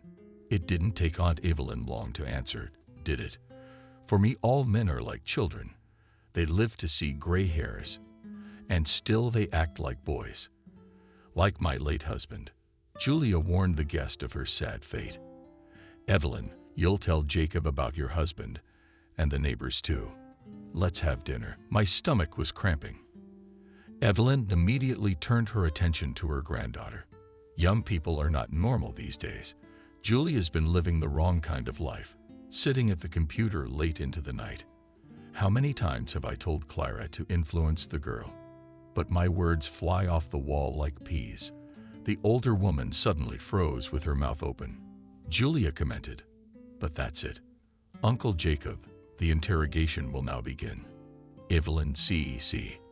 "All right, the girl. And you stay out of the way." The old woman turned to the guest. "Tell me, what are your intentions about my Clara?" The man almost choked and had to take a drink of water. Only then did he answer, "Evelyn, I don't quite understand you. Clara and I just work in the same organization and live in the same city." The older woman was clearly disappointed by this answer. "Pity, because I thought Clara had finally met her man. She'd only been married a short time. She got a bastard. He took her daughter and ran away." Julia screamed, "Evelyn, how many times can you bring up this story? And where did you get such words?" The old lady parried from you. "You say such things on the phone with your girlfriends that my ears wither." Despite the heated arguments between the relatives, the atmosphere in the house was relaxed and calm. The last time Jacob had experienced a similar feeling was during his youth at the mother house. He didn't hold back. How good you have. Julia promised it will be even better if you find common ground with Valia. If you have removed the hunger, let's go to my room. I've dug a little for you there. The man stared at the girl with an uncomprehending look. Julia laughed. Oh, you're so full of it. You asked me to find Betty, and you've already forgotten. The girl looked at him. Uncle Jacob, tell me honestly, why do you need this Betty? To save my son. Jacob, not knowing why, told about his trouble to the girl, who reminded him of a teenager. Julia listened with bated breath. When he stopped talking, she said confidently, I know how to find your Betty, though I don't think she'll be much help to your son. Uncle Jacob, can I come with you to the hospital?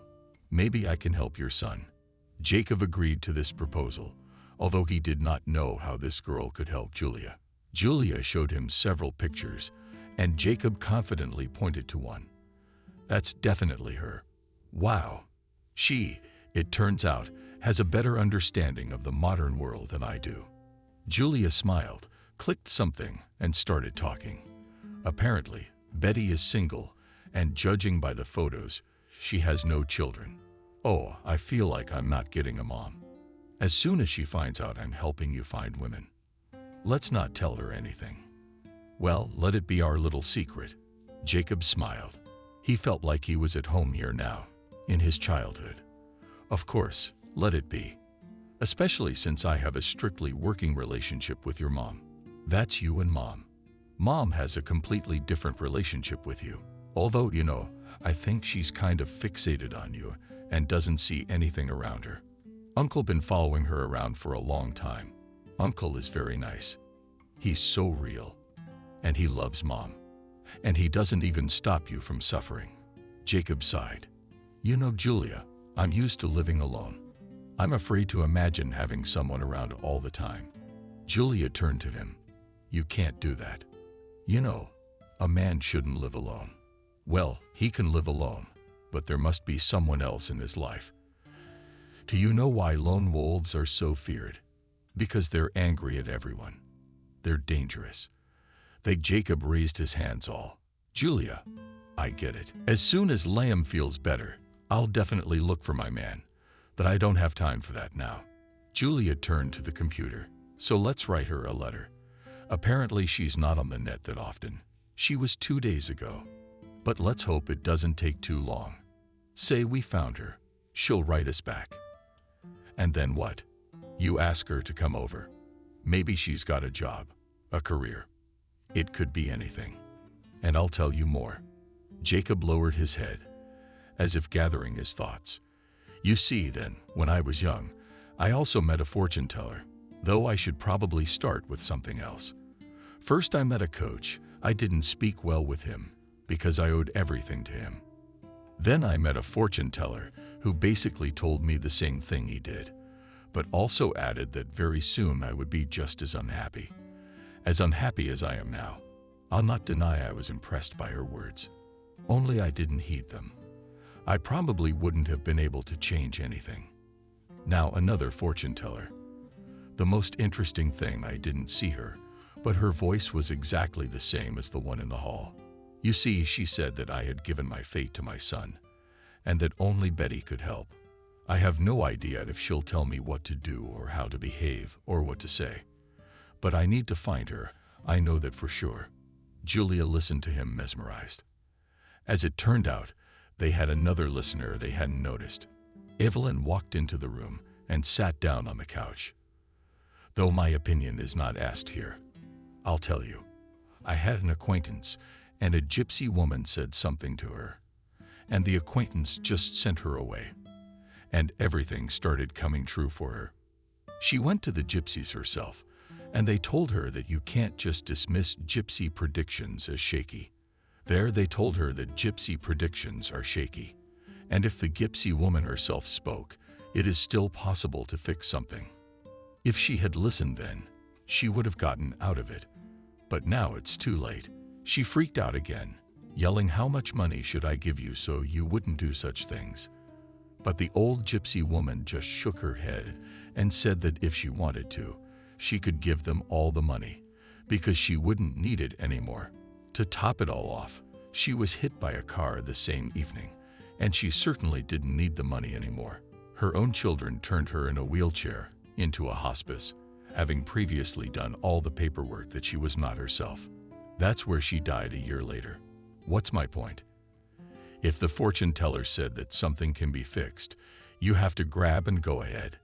Jacob smiled with a kind of relief. You know, I'm so at ease with you. Are you like yourselves? Are you worried? Grandma Evelyn stood up. I'm disappointed you're not going to marry Clara, but you seem like a good man. So I wish you well. Jacob's up. Thank you very much. Grandma turned to Julia. And it's time for you to go to bed, Dragonfly. It's past midnight. Julia laughed. There is my general. And then Jacob winked as well. Early in the morning, Jacob headed to the hospital. The doctor invited him into his office. Is there any change? The doctor nodded. Honestly, I don't know where to begin. As you realize, yesterday was a crisis. Your son was going through a period of crisis that he might not have gotten out of, but somehow we got through it. Jacob jumped. So Liam will live. The doctor nodded. Wait, rejoice. I won't go into details. I'll put it in my own words. At times like this, the brain is practically fighting itself. It examines the body and sees what can be shut down so that the rest can function without problems. This time, the brain shut down the legs. You see, we did the surgery. How can I explain it to you? Physically, mechanically, practically. But the brain is so poorly understood, you never know what to expect from it. So he shut down his legs at the moment of crisis. Your son won't get back on his feet, just so you understand. Jacob was silent for a long time, and the words were in his head. Your son is repeating your fate. But he did it. He got up, so Liam will get up. It was as if the doctor was waiting for something from him. Jacob's up. I heard you, doctor. We'll fight. I'm sure we'll make it. I didn't realize you weren't leaving. And now I didn't realize where I should go if my Liam is in this condition. The doctor spread his hands. The thing is, Liam's mother, your ex-wife, left today. Warned her not to be disturbed because she and her family are traveling far away. Jacob collapsed in his chair. What a bunch of bastards, though I'm not used to it. She did the same thing to me once, but I thought she couldn't leave her son. I want you to know, I'll never leave Liam. We haven't seen each other since we were kids, so I cherish every minute of it. They stood up the doctor and shook his hand. And Jacob dared to ask, tell me, is there any chance? The doctor looked at him carefully. I could lie to you, tell you about the young body and all that, but I'll be honest, it's a 1 in 100,000 chance. Usually, these injuries leave a person permanently disabled, but there's a 1 in 100,000 chance. The doctor smiled sadly. I sincerely wish that you will be the one to get that chance. Jacob asked permission for someone else to come in. And the doctor said to the nurse, take a pass. How many do you need? We allow access to bedridden patients at any time. You know, there's a staff shortage, like everywhere else. So when relatives are around, it is much easier for the patient both mentally and physically. He stopped in front of the room. The doctor said that Liam is conscious today. Jacob took a deep breath and pushed the door open. Liam lay motionless, his head renamed a medical collar around his neck. Hello, son. Liam looked at him surprised, then smiled faintly. I thought I was dreaming about you. Did Jacob sit down next to you? No, I came straight over as soon as Mom called me. She was gone. Jacob averted his eyes, but then looked directly into his son's eyes. Yes, she's gone, but that doesn't mean anything. I'll be by your side as long as you want me to be. Why? It's not like we haven't seen each other. You don't know me at all, but you're my son. How can I not know you? Liam was silent for a while. Then he asked, it was Mom who divorced you? Yes. Why? Jacob was confused. Hadn't she told him anything? Then thought that it was not in Adriana's interest to tell the truth. I was playing hockey. I was at the height of my fame. And then I got hurt. And I was in a wheelchair. My mom told me straight up she didn't want me like that. You didn't leave me. No, son. I really wanted to see you, but Adriana was against it. She was very offended when I didn't give her our apartment, and even more offended when I spent my share on medical treatment instead of giving it to her. She told me a different version of how you kicked her out with a small child. That's why I didn't try to contact you. I realize now that I always knew about Mom. Okay, let's not talk about that. Jacob cheerfully stroked his arm. They talked some more and Liam fell asleep. Jacob went out. So we need to buy something, some vitamins, something healthy. He went to the nurse, asked for a pass and what to bring for his son. Oh, I just prepared a list of what you can, what you need, and what you can't. Jacob smiled. I'm beginning to think that your city has the most sympathetic people. That's true, the girl laughed. But it's true. We don't just have the kindest people. We also have the most wonderful city. Julia immediately expressed a desire to go shopping with him. Uncle Jacob, you're bound to buy something wrong. And you don't check the expiration date. I always check everything. Julia, you probably have your own thing going on. It doesn't matter. Think of me as taking over you and Liam's patronage. And then I'll come with you to the hospital, so you can meet us. You realize that Liam will be in bed for a long time, and you'll be the only ones to visit him.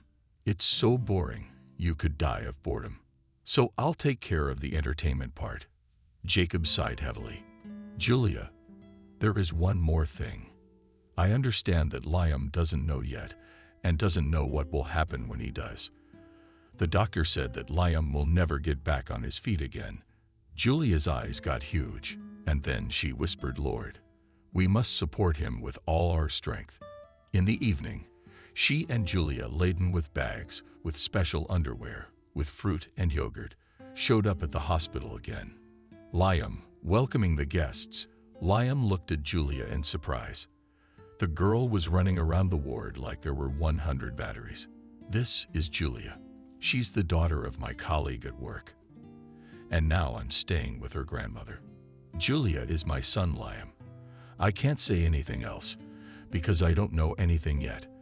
Liam smiled, but there is nothing to tell. I graduated from the university and got a job in a good firm. My mom's husband wasn't very pleased, because according to his calculations, I should have gone to work for his friend. But I was interested in money and career equally in the place where he was sending me. You could expect neither. I have a girlfriend, very beautiful, smart, ambitious. We had a fight with her the day It was my own fault. You have to be able to control yourself. Emily's a good person. We're getting married. I think she's gonna show up today. She's probably gone to her parents' house. Emily sometimes does that when we fight. Julia interrupted him. Do you have your own apartment? No, not yet. I rent an apartment, and we live there. Emily is not very happy, of course. She'd like us to move into our own apartment after we get married. But that's still a dream. Julia and Jacob looked at each other, but did not have time to say anything. A girl literally burst into the room, and Jacob and Julia immediately realized who it was. Emily was really very beautiful. Capriciously curved lips, high forehead, well-defined eyebrows and eyes huge, very skillfully painted and cold. She stepped over her feet in high-heeled shoes so confidently that it was immediately obvious. These were her everyday clothes. Julia gazed at her in admiration and could not even say a word. She could only dream of such outfits, such shapes. Liam smiled at Emily. I've been waiting for you. Jacob clenched his eyes. He suddenly realized what was about to happen. Your son is going to repeat your fate. He must stop this Vika. But how can he not force her to be with Liam? Liam, you know I don't like to be kept in suspense. You realize that I dreamed that we would both build a career, buy an apartment, a car, live well, and have a nice family. As you realize, you ruined all the plans. Liam tried to get a word in edgewise, but he didn't. Just moved them a little bit. Here I'll recover from the hospital, and we'll start to realize them right away. Emily even vanished. Why are you trying to trick me? Or maybe you think I'll be with you out of pity. No, Liam, I don't. Husband's an invalid. Find some other fool who'll be willing to carry your pots for you. What handicapped person? What are you talking about? They haven't told you yet. I guess they haven't had time. You, Liam, are no longer human. You're an invalid. You'll never walk again. The money we've been saving for the apartment, I'm taking it. First of all, my money is there, and secondly, it will be compensation for your deception. The girl promptly left the room, slamming the door. There was a pinched silence in the room. Then Liam asked softly, "Mom knew." Jacob realized that his confession would finally break his son and did not know what to say. Liam said slowly, "So she knew. So she left me, just like she left you when." The boy closed his eyes. And Julia suddenly said, "I always thought that there are no weak people. They're made up. Because I've always been surrounded by strong people, boys who don't cry when they break their knees, women who were abandoned by their husbands, and they fought their own battles, raised their children, whose husbands abandoned their wives. And so did they. I learned today that weak people do exist. They're the ones who would rather just run away so they don't have to bother with anything. Amoebas, I'm talking about Vika and your mother. Liam, I'm sorry." Liam, who had been lying there with his eyes closed, looked at her in surprise. Then he looked at his father. "Will you tell me how you got through all this?" Dassin. "Of course I will." While driving home, Julia was silent, but as soon as we got in, she started talking, even gesticulating. "You can't give up. We have to do something, you know." Understanding Julia, "Of course we'll do something. Only I understand. The dwelling where Adriana lived with her husband belonged to the husband, and she left her son without anything helpless. I'm still amazed at that woman. But that's okay. We'll go home. We'll manage somehow. I work on the railroad for a reason. We'll figure something out." Julia sat down at the computer. "Oh, Uncle Jacob." Betty answered. He quickly sat down next to her. "What's she writing?" "She's checking out tomorrow morning." "Like she's checking out?" Julia turned to him. "You know, you men, are you so bad at explaining things? A year will pass before you explain everything." I wrote her another message last night after everyone went to bed. I told her everything in detail, and she's already booked a ticket to Springfield today. She's asking for the address. Jacob jumped up. "Oh, what are we gonna do? We'll have to get her a hotel." Grandma Evelyn had a way of appearing silently and out of nowhere. "Why? Don't I have a place to stay? We're all tied up in one case. God help the boy out." Jacob couldn't help himself, hugged the older woman tightly, and kissed her cheek. She laughed, brushed it off. "Oh, I cannot. This is how many years I have not been in the arms of men. And seriously, you're a good man, Jacob. It's a shame I can't help you. Really, if you married Clara, you'd be worth a fortune." The three of them laughed. By evening the next day, leaving Liam in the care of Julia, who wouldn't let him get bored, Jacob went to the train station to pick up Betty. He was nervous for some reason. He remembered how they parted. He and his moms were standing at the foot of the train. When Betty came running in, she was panting and dreaming. "You're leaving altogether?" Jacob nodded. "Yes, there's nothing more for me to do here." Betty looked at him strangely and pressed her whole body against him. It was so sudden that Jacob woke up and wrapped both arms around Betty to keep from falling, and she whispered, "You know if you need me, you just call me." And Betty ran away. Mama said, "Why do you love you so much, girl?" But Jacob said glumly, "Enough with the love game."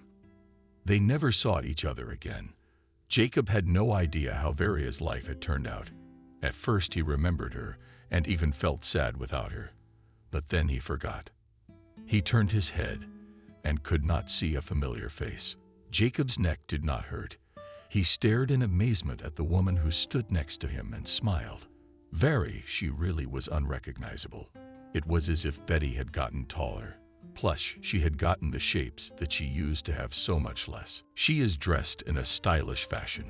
There's a big brown suitcase next to her and a big bag in her hands. So you're just gonna stand there with a glass. Or shall we say hello? Jacob, as if awake, hugged her, said thank you for coming. But I couldn't not come. Take your suitcase. Where can I stay? But if you don't mind, not very modern life. Grandma Evelyn invited you to her place. That's Julie's grandmother, right? I understood that both the grandmother and Julia are good people. Jacob nodded eagerly. Larry, they are very good. Or maybe I should call you by your middle name. Betty stopped, looked at him. Let's assume it's a joke. Jacob was embarrassed. I'm sorry, please. So tell me, Jacob, what's your life like? Oh, nothing much. I live, I work. Mom, not anymore. Sorry, nothing, Betty. Tell me, will you help me with my son? I don't know yet, but I really hope so. Apparently Jacob had a look of incredulity in his eyes and suddenly asked, And you wrote to me because the fortune teller frightened you? You don't know what I do. No. What do you do? Betty smiled. Well, you'll find out soon enough. The whole evening was spent in conversation. Jacob hardly participated. It was the women who talked. It turned out that Valeria, after he left, decided that she could no longer remain a nurse. She enrolled in an institute and at the same time studied unconventional medicine. It turns out that practical medicine plus unconventional sometimes gives such results that the doctors only divide their hands, but they still refuse to admit that folk methods also work. Betty, what about work? She turned to him with a smile. If you were Sherlock, you'd know that I'm not Betty, but Betty, the owner of a private clinic, which is not so easy to get into. Even though people don't believe in unconventional therapies, and the waiting list for my clinic is a year long. Alex struggled to put his jaw back in place. I'm very happy for you. But don't think, Jacob. Stop making excuses all the time. Even if you called me just because you knew about the clinic, it would still be okay. You're saving your son. And that's what you're doing. Where's your clinic? Washington, D.C., of course. Grandma Evelyn ordered it. My lovebirds, I think it's time we all hit the sack. The girl's tired from the road. I've put you, Betty, in the big room. The doctor, listening to the barbarian's request to let her see Liam's medical history, squinted. Tell me, why do I get the feeling I've seen you before? She shrugged. I don't know, maybe we might have met on some medical forums. The doctor slapped his forehead. You, Betty. And I listened to your presentation with interest and remember how you rubbed the noses of those who didn't believe the real examples. But how did my patients, or rather their relatives, find you? Betty looked at Jacob, but we've known each other for a very long time. The doctor turned to Jacob. Well, you know, I can definitely tell you now that the odds have gotten much better. I don't really believe in all this either. But there's no smoke without fire. Colleague, come on in. I'll give you all the necessary papers. 2 weeks later, Betty told me to bring Liam to her clinic. Tell her there was hope. She shook her head. I won't say. You see, Jacob, all or almost all of a person's problems are in the head. That's where you need to look for something that will help your son. We may find it quickly. We may never find it. In the evening, Jacob called Peter. I'm sorry. I don't feel comfortable talking to you anymore. But I need to move my son to the capital. Jacob, what are you talking about? He's uncomfortable. Let's call me back in an hour and I'll look into it. What's the best way to make this work? Thank you and thank you. Yes, Jacob, talk, Pash. I'm sorry about our conversation. There was a pause in the receiver. Then Peter said, do you remember him? I remember him. But I didn't have the guts to apologize. But now there are no more misunderstandings between us. Don't worry, I'll figure it out. Jacob hung up the phone and felt a little better. An hour later, Peter dictated the number of the train. The conductor is a man and will help them. Jacob hung up the phone and managed to notice that Julia had tears in her eyes. So what happened? Julia stubbornly looked away. But Jacob took her by the chin. "Tell me what happened." Julia suddenly snuggled into his shoulder and burst into tears. From her coherent speech, Jacob realized one thing: Julia had fallen in love with Liam. It was so unexpected that Jacob was confused, and then he remembered their goodbye to the accident and pulled Julia away from him.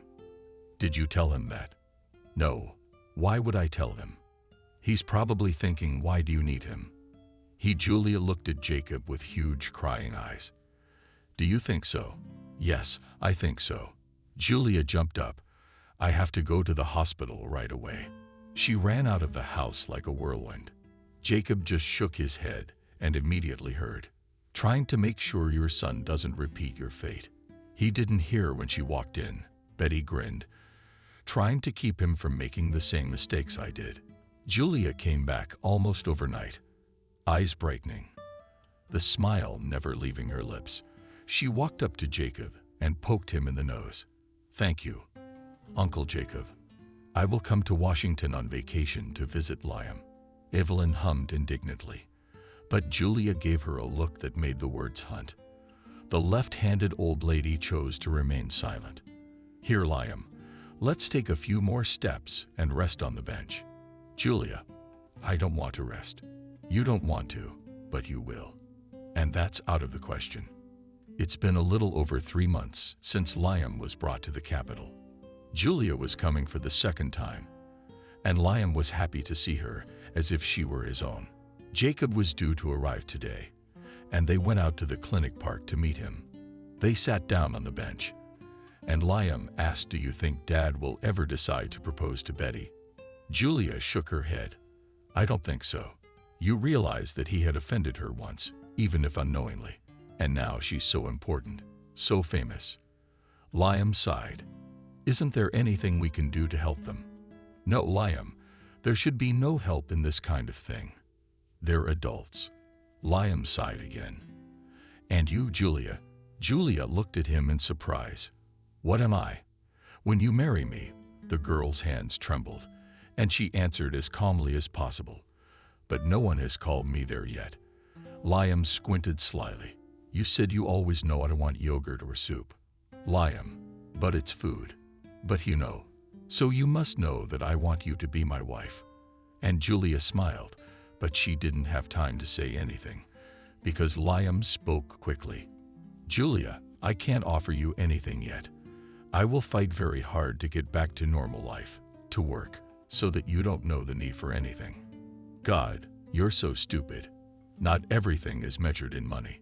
Nearby, the fallen leaves rustled, and the young ones saw Jacob and Betty. "Daddy, we've been waiting for you. I don't know how we didn't see them." Jacob flip-flopped embarrassedly. "I arrived yesterday. There were some things to do." Julia looked at an embarrassed Betty. "No way. Did you finally propose?" Jacob looked at them apprehensively. "How do you know?" Betty and Liam laughed merrily, followed by Betty. And then Jacob couldn't help himself. He hadn't laughed in a long time. Just like that. Not because he had to. "Jacob, Liam, what are you doing here?" They turned and stared at Agnes. Adriana's mother threw them a glance, then glared. Liam grinned at the mother. "If you're looking for a stroller, there isn't one. I get around on my own legs." Adriana pretended to wipe her eyes. She cuddled up to Liam. "My son, I prayed for you every day. We don't have to." "We know perfectly well that we don't." Adriana pulled away. She said calmly, "How did you get here through people you know? They say they use all sorts of grandmotherly conspiracies here. Can you talk to someone to help me? Can you imagine this one? Anyway, I'm getting a divorce. He's found someone young. I need him to be sentenced. Or talk, whatever it's called. You can't refuse me because your sister and your mother's happiness is at stake. But I don't even know what you're talking about. What conspiracies? Liam, is it hard for you to do something for your mother? All right, tell me who I can approach. And I'll tell you that your mom's a Betty. Woman, you need to get your own head treated, not your husband." Adriana responded with defiance. "Mind your own business. I am the owner of this clinic, and I can tell you for a fact that this place will not help you." Betty turned to Julia for treatment. "Julia, help him." Lee turned around, took Jacob under her arm, and they all moved towards the hospital. Adriana remained standing. Her lips moved. She heard curses in the back of those leaving. What you wish for people comes back to you doubly. Good for good, evil for evil. Adriana flinched and saw an old gypsy woman standing beside her. The woman could have sworn there had been no one there a second ago. The gypsy woman looked at her calmly. "Aya, fuck you all." Adriana rushed toward the exit of the park without looking back, so as not to see those piercing black eyes.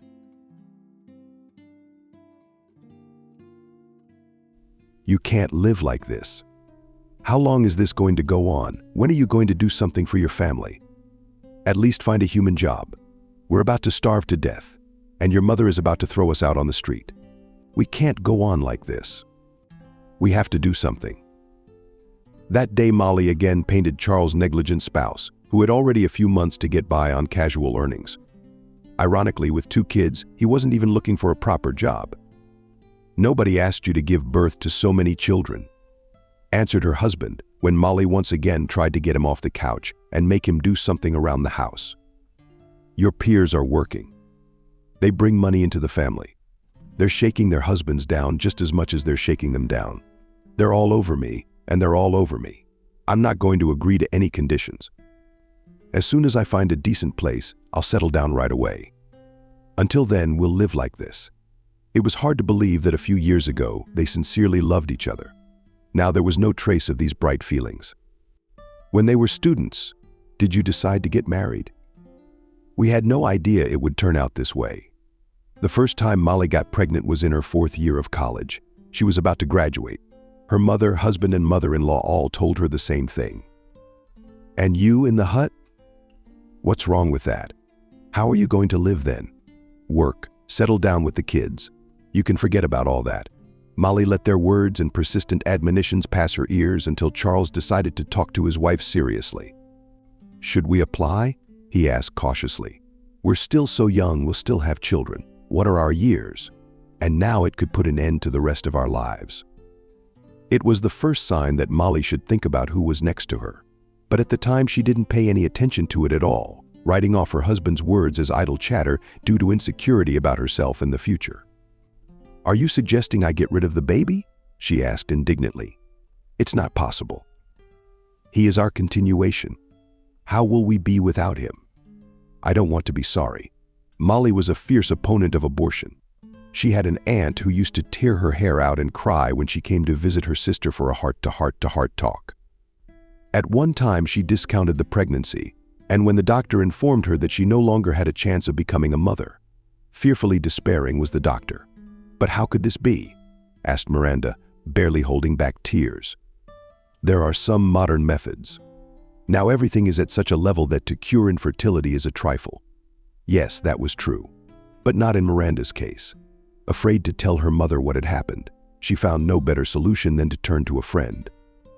And the friend, who had been through fire, water, and bricks, gave her contacts. Familiar home birth midwives. Miranda still has that horrible scene in front of her eyes. The woman was sure she would never forget it. The procedure was carried out as professionally as the Spartan. Truly monstrous conditions allowed. The midwife had guaranteed her life and kept her word, but she couldn't vouch for the rest. And Miranda didn't need it at that moment. She was thinking about the fact that she had managed to stay alive and hide what had happened from her mother. A few years later, she was able to share what had happened with her sister. When Lisa heard about it, she was shocked. "How could it be?" she exclaimed, replaying in her mind the horror that Miranda had to endure. Was there no other way out? Couldn't she have gone to the hospital? Of course there wasn't. There was no other option. At that point, I was only a few months away from 18. My mother would definitely have been informed, or I would have just killed her, morally destroyed her. As the years went by, Miranda became quite successful in life. Successful, beautiful, with a decent income. She had absolutely everything a woman could want. Except she lost her husband and children forever. Personal. Miranda's life had never worked out, and she was done with children. Perhaps he was the only man with whom she was truly happy, and would not have left her if she could become a mother. But no matter how many doctors she went to, it was all to no avail. Several leading specialists of the best clinics came to the same verdict: in due time you should have gone to the hospital, said the gynecologist, who immediately named the cause of infertility. Or do you think I'm completely stupid? I don't understand anything. What kind of specialist have I already come to? Judging by your conversations, it's the 10th, if not more. They all say the same thing, but they're afraid to say it to your face. But I'm not afraid. And I'm openly saying thank you for being alive then. After such interventions, you can go to the other side of the world. Miranda's mistake so impressed Molly, with whom they had always been friends, that she was afraid to get rid of the child like fire. She didn't even dare to allow such thoughts, though she realized that life would be a burden now, and it was unknown when things would get better. A roof over her head is good. It's wonderful, reasoned Charles, who had no choice but to accept his wife's decision as a given. No, of course he could have divorced her back then. But what stopped him was love and the memories of their pure and happy relationship that had lasted for a whole year before the wedding. Charles was struggling to cope with his fatherly duties. Molly's institute had to be dropped. Pregnancy turned out to be not such a light air condition as she had imagined. Therefore, the training room the girl left long before the birth. Nancy was indignant at the circumstances. If at first she sincerely loved her daughter-in-law and even befriended her, now, watching her son torn between night work and writing his diploma, the woman hated Molly. It's too bad you didn't think you should listen to your family, Molly kept muttering. It was your decision to make. It's everybody's problem now. So you decided to have the baby and you raised it yourself. Why does my Charles have to support you? Molly didn't feel awkward in front of her husband. After all, they are a family. No one had forced him into the registry office, and they had married for love. But that bright, big feeling was fading by the day. And when Charles failed the defense of the diploma, it almost disappeared into time. Is it all your fault? Whispered Nancy, who had no interest in the fact that not so long ago Molly had gone through a difficult labor and now only did not communicate with her little son. If you hadn't made a pack in our apartment, my Charles would have graduated and found a decent job. By the time the baby was a year old, the couple's life seemed to have even somehow improved thanks to the institute to his comrade, who did not abandon a friend in need. Charles was able to find a decent job. Finally, the young family began to have enough money, and Nancy slightly calmed down and from time to time even smiled at his grandson. But it didn't last long, until Molly saw 2 stripes on the test again. Molly, we were just getting on with our lives, like human beings. Charles exclaimed in despair when he found out he was pregnant. But where are we going to have a second child now, so that we can fall back into the same poverty from which we have been getting out for so long? At that moment, the mother-in-law first talked about divorce and planted this thought in the mind of her son, who was clearly not ready for a second. Fatherhood. Mom, on the one hand, you are certainly right, reasoned Charles. But on the other hand, even if I divorce her, no one will release me from paying child support. I would still have to support those children whether I wanted to or not. Nancy had not thought of that. She was sure that such responsibility could be avoided if she wished. But all things being equal, Charles did not see his own direct advantage in divorce, so he found another way out. He once told his mother that the pregnancy would dissolve on its own. She's on some pills or something. But where are we going to get a second child? And then we'll end up living on top of each other's heads. Charles didn't hide his displeasure from his wife. But Molly hoped that in time he would come to terms, as it was with Sebastian, will love a son or daughter. But family relations were heating up by the day. Under the pills in Molly's food did not have exactly no effect, which greatly disappointed both Charles and his mother. She's as healthy as a bull. The man exclaimed indignantly. Nothing will understand. Wow, it happens. In fact, the remedy bought was simply not enough for Molly to suffer any serious consequences after taking it. But Charles didn't bother to read all the information on the internet. Lisa wasn't too happy about it either. Molly, have you thought about what would happen if he left you? She asked Molly when she came to visit her. It's okay to be alone with 1 kid, but you can't survive with 2. You don't have a job, I'm not getting any younger. But Molly didn't think about it at all. Why would she? She's Miranda, who wouldn't leave a single mom to fend for herself anyway. She then rose to zealously defend the unfortunate pregnant woman, which all around only did that reproached in carelessness and irresponsibility.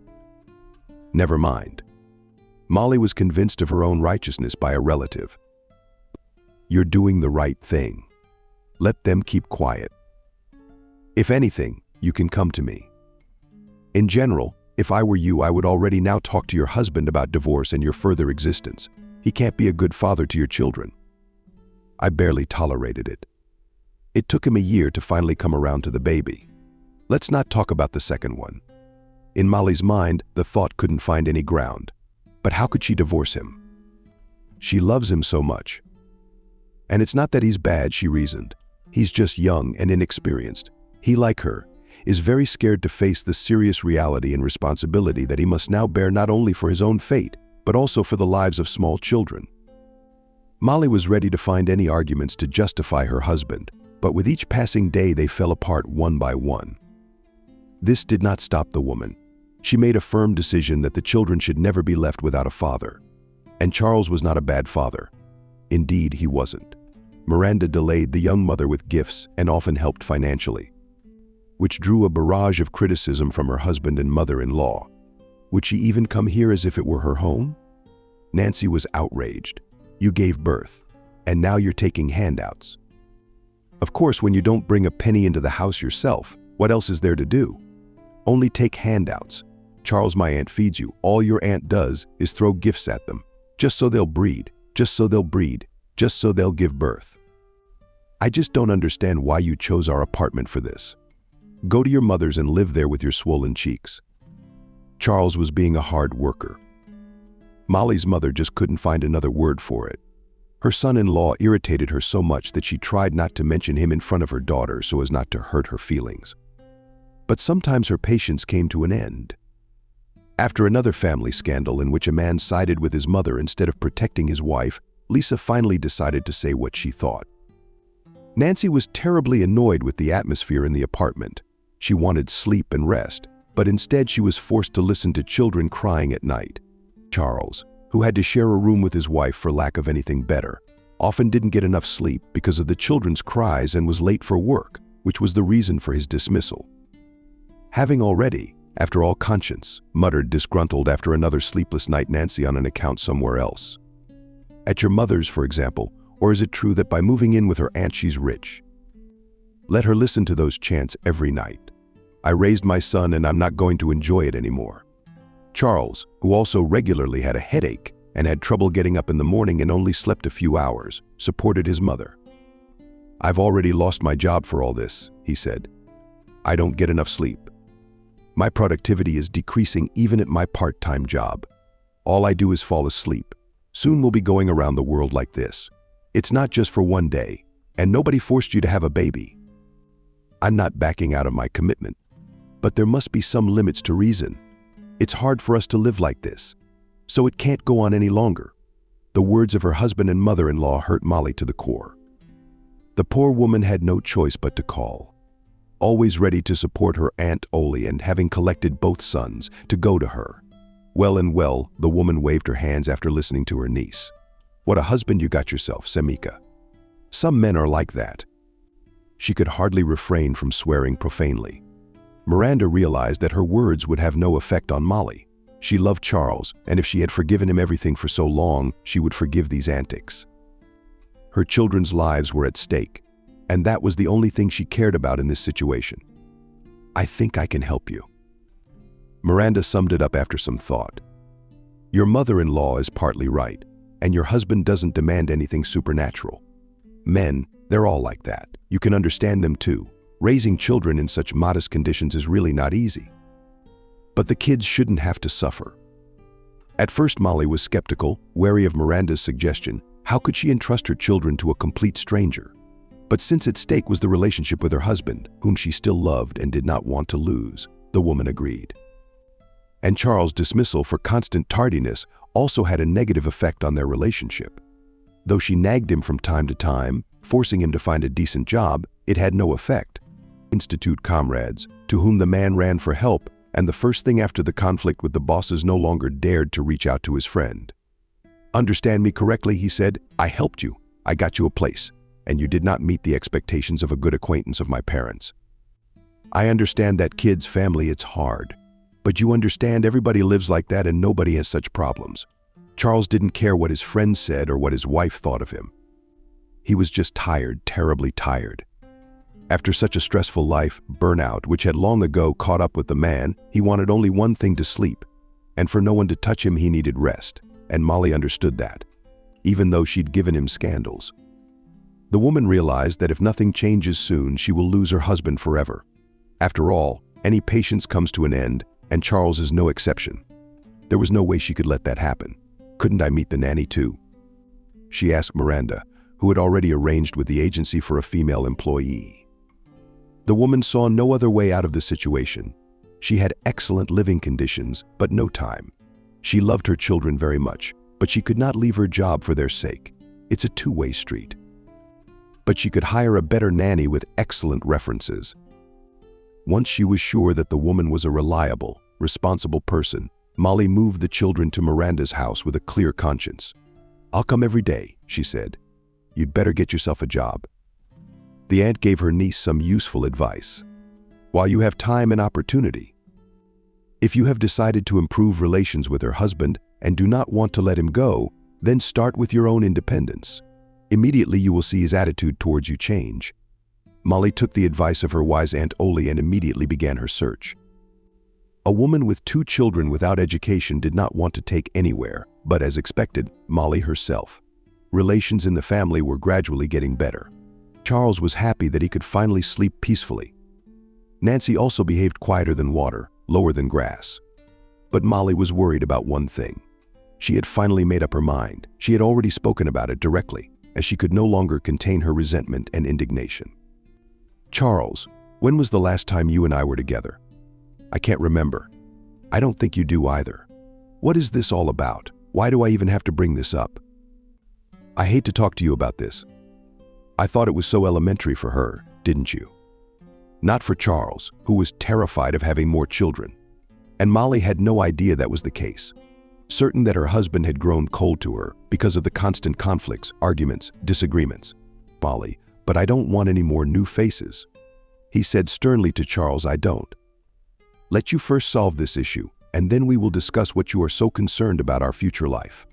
Molly was sympathetic to her husband's fears. She should have seen it coming. "What a fool I am," she thought to herself. "I should have known better." The very next day she went to the doctor to find out how the problem could be solved, but she heard a disappointing prognosis. "Unfortunately, I cannot advise you to take pills," said the doctor after reading the results of Molly's tests. "It's good that you are still so responsible. I came to me before you start taking anything on your own. You have a lot of contraindications. There's only one method I can recommend. But if you want to be sure, you can do one manipulation, but it has no reverse effect. Alas, you will lose your fertility once and for all." No, this option for Molly was categorically unacceptable. She wanted to become a mother again in the future, so she agreed to the one that, although it did not guarantee 100% protection, but left her with this possibility. Whatever happens, she thought to herself. After all, there's no such thing as an extra child. Not to say she was happy that she now had a barrier to childbearing. If her husband hadn't told her about it, hadn't asked her, hadn't demanded it, she wouldn't have done it for anything in her life. But the relationship with Charles came first for her, especially now that the matter of the children was settled. She had no right not to have a relationship with her husband. They'd loved each other so much when they were first married.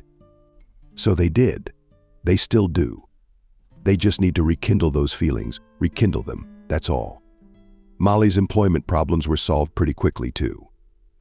As soon as she seriously took up the task, putting aside all doubts because of lack of education and experience, she immediately found a suitable place. Now they had a normal family and a favorable environment in the house for the first time in a long time. How happy she was. And there was no sign of trouble. Miranda's call was so sudden that it took Molly by surprise. "Is something wrong?" The woman, who was used to always calling only by appointment, asked excitedly. "Do you have to come now?" Miranda exclaimed. The woman's voice was unkind, and Molly immediately realized that something out of the ordinary had happened. She ran out of the office and jumped into the first car that stopped at arm's length. "Faster, please, faster." she shouted. The driver was greatly surprised by the woman's inadequate behavior, but since she handed him 2 large bills, he turned a blind eye and drove Molly to the right address in a matter of minutes. "Miranda, what happened?" "Something with the babies," Molly exclaimed as she flew into the apartment. She immediately realized from the look on her aunt's face that she had guessed and hurried to follow her. In the kitchen, she demanded to be told everything in minute detail. "I'm sorry, Molly. I'm sorry," Miranda mumbled through her tears. "I don't know what we're going to do. I honestly don't." That afternoon, Cindy was out with the children, as she always did. She didn't even have time to get her bearings. As it turned out, lying on the ground unconscious. Upon waking up, the woman was horrified to find the children gone and a man hovering over her, trying to bring her to her senses. "Where are the children?" the woman asked with difficulty. The daylight seemed so bright in her eyes that it literally blinded her. There was a severe headache. Cindy could hardly orient herself in space, but she did not forget about the children even for a second. All her thoughts at that moment were focused solely on them. "What children?" surprised asked a man who, just walking his dog, noticed the women lying on the ground. He walked over to help. He did not see any children and could not have seen them, as he had left the house only 10 minutes ago. The moment of the attack was not in the sight of people walking in the park. The place was deserted. Cindy had been walking with the babies there on purpose, so that they would not be distracted from their sleep. Panic gripped the woman, and she tried to get up from the ground, but when she barely got up, she immediately fell down. There were no wheelchairs around. "You should see a doctor," exclaimed the stranger, who held the dog on a leash near him. He sat down, looked around, and the owner gave the woman a hand so she could get up. "My children have been stolen from me," she whispered forcefully. "Cindy, there was almost none." Every word she said was given to her with great difficulty. When she didn't find her cell phone and other important things in her bag, she asked the stranger for a phone call. Of course, the man fussed, pulling a cell phone from the breast pocket of his jacket. "Call." The woman immediately dialed Miranda's number, and the latter, after listening to her, ordered her to go to the police immediately. She didn't scold the nanny for being careless. What could a woman do if she was attacked? Nothing. But her heart ached for the children. What if they were never found? Miranda thought to herself with horror and immediately banished this thought, because she became very scared. Molly could not hold back her tears. "How could it be, Miranda?" she asked her aunt. "How could it be like this? You said the nanny was very professional, experienced, had been working for a long time. Good references. And what happened in reality? My kids were stolen. And it's not clear who did it. Who would ever want my kids? I don't understand." So a desperate Molly called her husband and told him she wasn't coming home for the night. Surprised, Charles immediately flooded his wife with questions, but she, only briefly explaining the situation, immediately hung up the phone. She couldn't talk to anyone at that moment. She wanted to growl, to go out, to tear her hair out. What should she do now? What could she do now? The realization that there was nothing. Molly was getting particularly uncomfortable. When Miranda heard the doorbell ring, she rushed to open it. "You must have keys," she said thoughtfully when she saw Cindy returning from the police. "So were they in the bag?" "It wasn't," the woman mumbled confusedly. "Good thing the papers were at home. I never carry them with me. That's what saved me. Please forgive me." Her eyes looked at Miranda so guiltily that she was ready to fall through the ground at the look. Why didn't I think of that? It went through her head. I should change the locks. Grabbing the phone, Miranda immediately called the first company she could find on the internet. And in half an hour, the master with all the necessary tools was already standing on the doorstep. After changing the locks, Miranda went straight to the room where Molly had gone. "Should I call my mom?" she whispered. "Let her know what happened." "I will." Lisa was shocked by what had happened. "What on earth is going on?" The woman exclaimed indignantly. "This has never happened in our time. Now, you can't even go out with your child and walk in peace. There is no security. Orientations on the boys were hung all over the city, but it did not yield any results. The children seemed to fade into eternity. Molly couldn't find a place to go. Charles was indifferent to what had happened, although he tried to pretend that it was not so. It is impossible to imagine such a terrible grief," exclaimed Miranda, who supported her niece as best she could. "And he didn't give a damn. He doesn't care about anything." The woman saw through the negligent father. She wasn't fooled. She had no illusions about him and hoped that Molly would finally open her eyes and stop being deceived. But it didn't happen. At that moment, Molly needed support more than ever, and she needed Charles like air. A week later, without any news of her boys, Molly returned home. Her mother-in-law and husband feigned genuine sorrow, but deep down they were glad that things had turned out the way they had. If only she had known then, if only she had known. There had to be a way to move on. But Molly didn't know how. The work brought her absolutely no pleasure, and her income was very modest. The woman was very depressed by the fact that she could not achieve anything significant in life. This further aggravated her grief from the disappearance of her sons, which she tried in every possible way to drown in at least something. Luckily, the woman was strong enough in spirit not to get into an all-consuming relationship with Charles, who did nothing but convince her that they would definitely have more children. Gradually, things got better. Morally destroyed by grief, the woman did not notice the hypocrisy of her husband. She herself gave her word no more children in this poverty. If at first the longing had eaten her up so much, after a while Molly came to the conclusion that poverty was to blame for the boy's disappearance. If she had money, if her husband earned a decent income, if she could spend all her free time with the children, she wouldn't have to give them to Miranda or even hire a nanny, and nothing would have happened to the boys. "You know, my friends have their own security people involved too," said Miranda as she discussed the boys with her niece again. And no results, none. The woman felt guilty about what had happened. No children of her own and never will be. And she hadn't kept other people's children safe. They're her own daughters too. How to live on? Molly preferred to change the subject. She didn't want to dive into her pain. She had enough worries, she could not bear it. "I want to tell you this. I wouldn't want to live my whole life like this," the woman shared with her aunt. "Like this," Miranda clarified. "But in such poverty," Molly replied quite seriously. "Yes, I realize I'm exaggerating. There are worse. But I wouldn't want to." After listening carefully to her niece, Miranda seriously considered what she could offer her. But Molly refused to help. "It is unlikely that a managerial position in an office or anything like that will allow me to achieve the results I dream of," she said, thanking her aunt for her participation. Miranda was surprised by Molly's revelations. She had not thought about her career before. Had the disappearance of the boys affected her so much? She thought to herself. But she didn't dare to ask the question. Molly rarely surfed the internet, but at that moment she had been drawn to surfing websites for some reason. On one of them she came across her dream job. "You can work in the evening. Suitable for a combination of salary from 2,000, said the ad. "That's it," Molly thought to herself and called the phone number. "You can come to us for an interview on any convenient day and at any convenient time," politely said the girl on the other end of the wire. After talking to the manager, Molly learned that everything starts somewhere and no one promises her big earnings at once.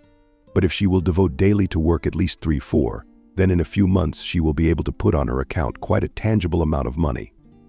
The woman was satisfied with this.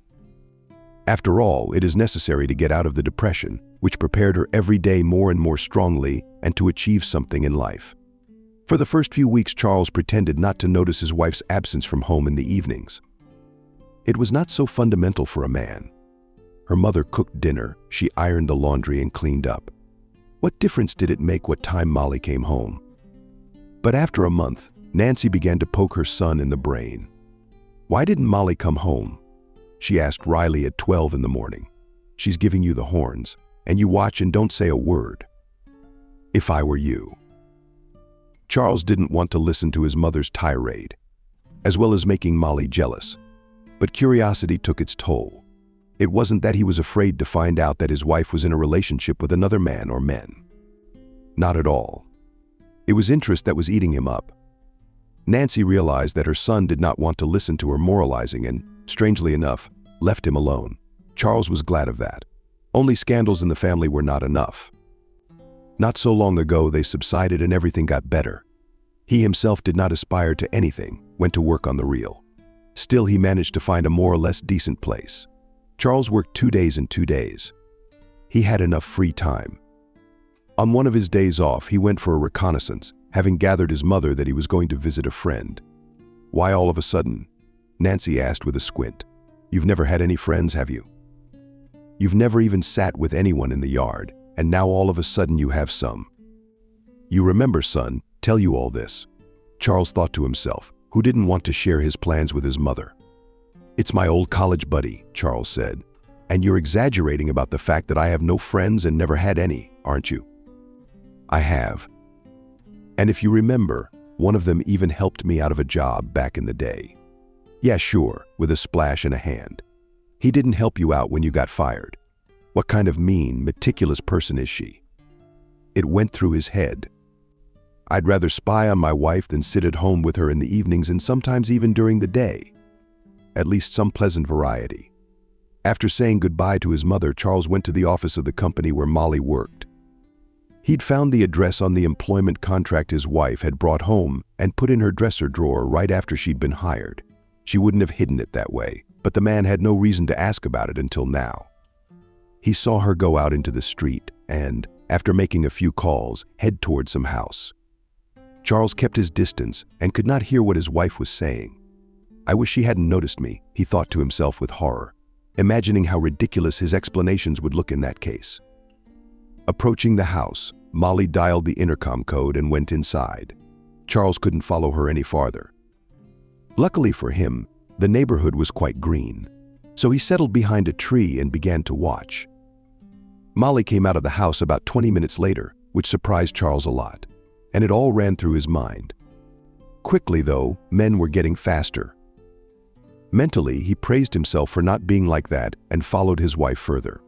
Molly went around several nearby houses, in each of which she stayed no more than half an hour. She had called someone beforehand, but Charles was unable to hear a single phrase of the conversations. Miraculously, he got home before Molly, who had taken a walk after a hard day's work. Fresh air helped to relax, and it already allowed to solve the problem with insomnia, which for a long time haunted the woman. After the disappearance of her sons, "Did you go to a friend's house?" the mother asked Riley when Charles entered the apartment. Damn, I hadn't thought of her, he thought. But how could he convince his mother not to tell Molly that he'd left home? On the other hand, Nancy's temporary friendliness had already turned to barbs and negativity toward her daughter-in-law, so she was unlikely to talk to her about where Charles had spent the evening. There was nothing more to be expected. The man didn't want to explain himself to Nancy, and he didn't know for sure. What if he was mistaken and things were not as he had imagined? On the other hand, what else could a woman do in other people's apartments at night? There were more questions than answers, and he continued to follow his wife as best he could. After a week, his interest waned slightly, only to be rekindled a few months later when Molly brought a large sum of money into the house. She didn't report it to Charles, but he saw her hide the thick envelope in the dresser. And when her wife left the room, he looked inside. There was a wad of rubber-banded bills. That evening, Molly had hoped to get to the bank in time, but since the event was delayed, she had to take the money home. The very next day, Charles continued his surveillance. Only he didn't leave the house in the evening, but early in the morning. First thing, the woman went to the bank and then to the office. He thought to himself and went home. Charles was curious as to why she had not told him about the money. It only strengthened his suspicions. If she had earned the money in any other way, she would have shared her success with her husband. Subsequent surveillance brought the man no new information. Molly also went to some houses after work, called someone beforehand, and then returned home. It didn't come close to answering Charles' biggest question. This continued until one day, when the man decided to follow his wife again. She left the office and got into a car with a man. That's what he muttered to himself. So he's still giving me the horns. I hope to the last hope. In that moment, the man was filled with resentment and anger, but not out of love for Molly, but to hurt her feelings. He had little thought and thought it was all right to do so, but she dared him. How could she? That's the ultimate betrayal. Charles felt like Pelivan upside down and deeply offended. He returned home more gloomy than a cloud. "Son, what happened?" Nancy asked when she saw the man's depressed look. "You're not wearing a face. Is it really that obvious?"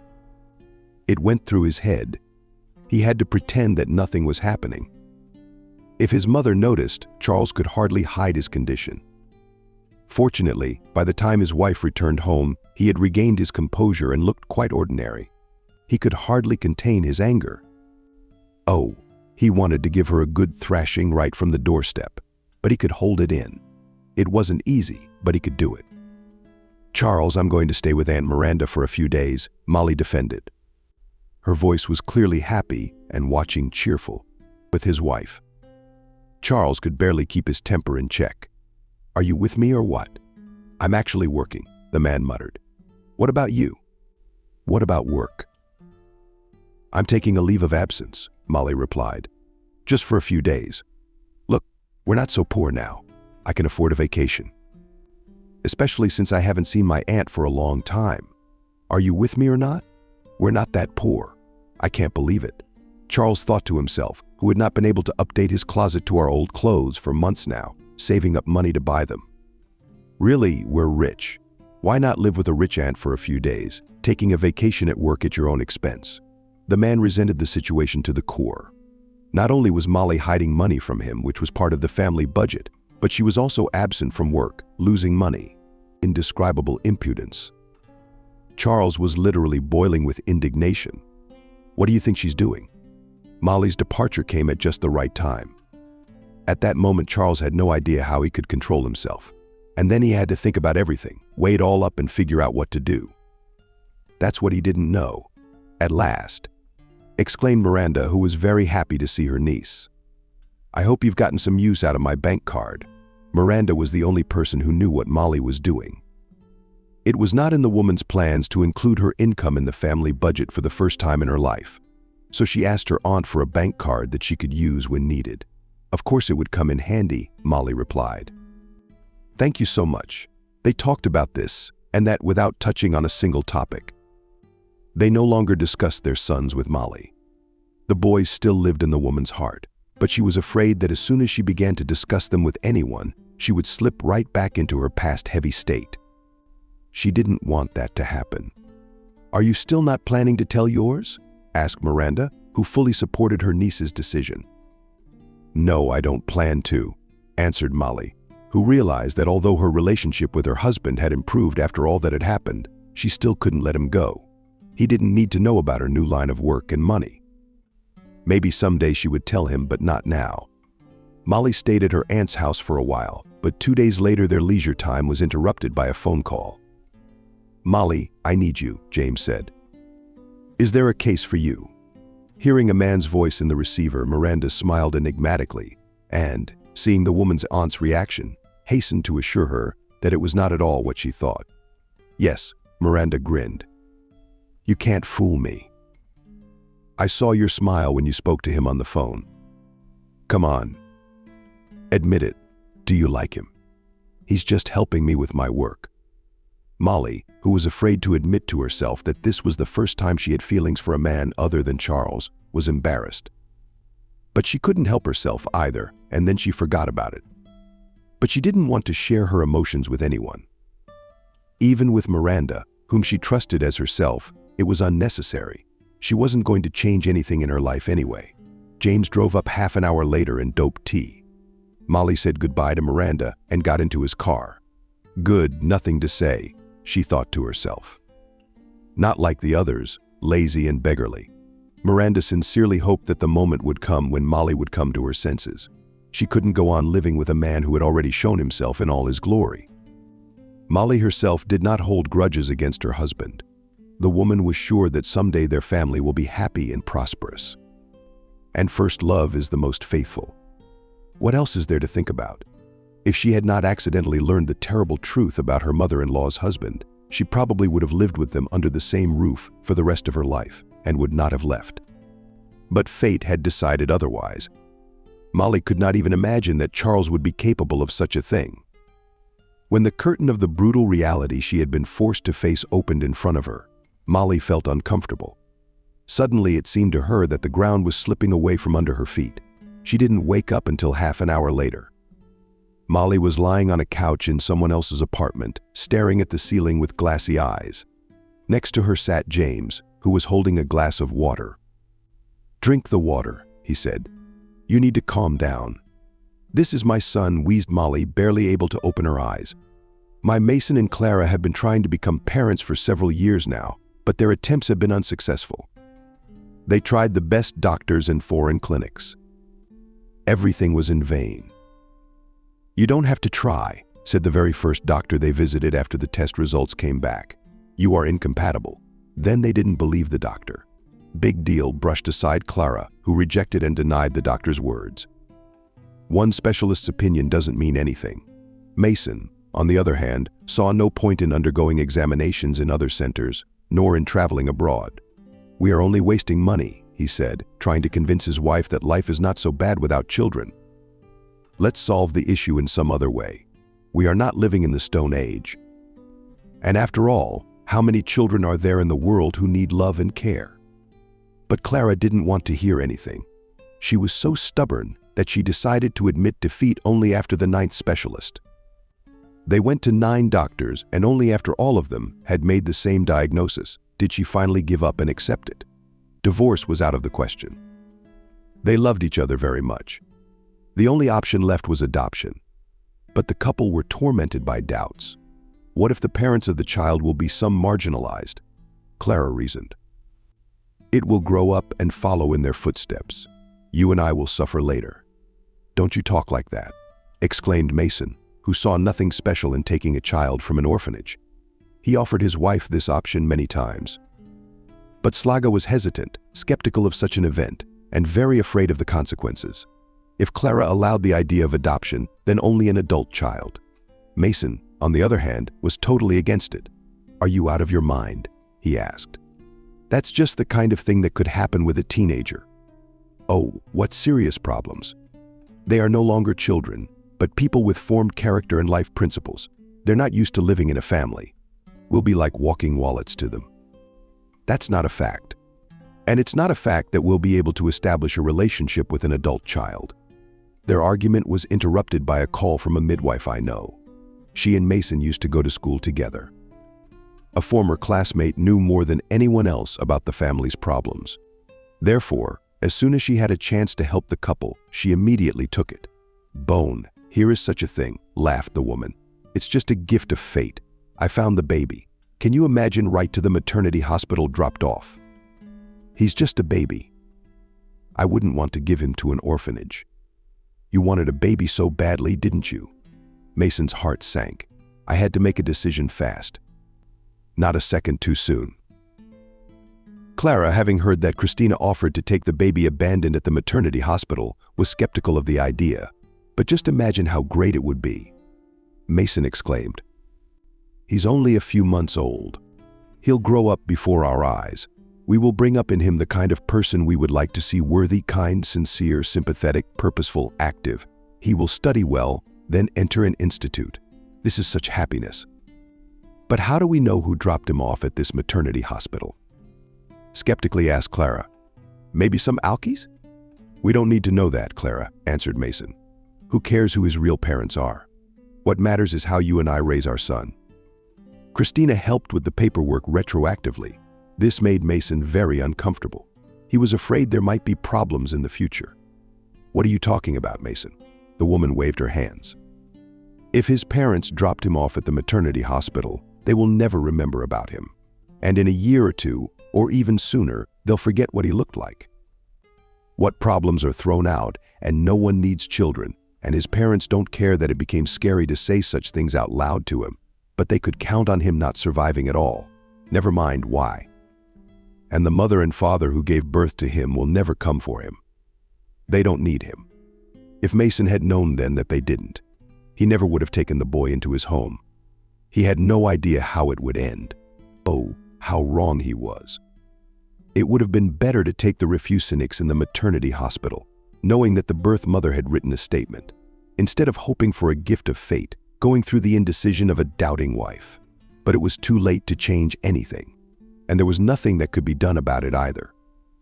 "You must pull yourself together," James exclaimed as Molly pounced on Faith, trying to get the truth out of her. "Where's the other boy that Clara didn't even know existed? She's not guilty of anything." "Calm down. She didn't kidnap your kid." No further appraisal of the apartment was out of the question. Mason and Clara were shocked by the situation. They didn't even know what to say to all this. "Excuse us, please," politely said James, for whom these clients were of great importance. And this deal, he had worked with them for a long time. They had purchased their first apartment a few years ago. James accompanied them by the hand through all the objects and instances. He would hate to lose such clients. But the situation with Molly's child was also not indifferent to the man. When they left the house and got into the car, Molly told him everything. James was scared to hear about what had happened and what. Hadn't anyone called in an APB? He wondered. Had the boy never been found? But a child to his wife is a needle in a haystack. He could not just take and disappear. Turns out he could. Yes, he could. Molly didn't know her husband very well. She couldn't even think about what was going on in his head. How could he and Nancy pretend and be hypocrites together? How could they even do such a thing? It didn't fit in Molly's head. Not right away either. She guessed they had something to do with the boy's disappearance. "James," Molly exclaimed, "you have to help me. I beg you." "Of course I'm ready for anything," he replied. "Just what do I have to do?" "We have to go to every orphanage, every single one in the territory." "Molly, I believe that fate will help us and I will find my boy." Despite the despair that Molly felt the moment she saw her son, she realized that to take the baby was to take happiness away from this humble, loving family. But she also cannot live without her own son, knowing that he is safe, but in the hands of strangers. But all this is later, not now. She urgently needs to find a car. And then how will fate decide? All Molly's frugal hope was that she would find a second son. That hope allowed her to keep afloat and not to jump out of the car, throwing herself under another first passing by. "Molly, we're definitely going."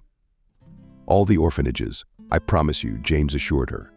"We can start right from tomorrow." Molly came home barely alive.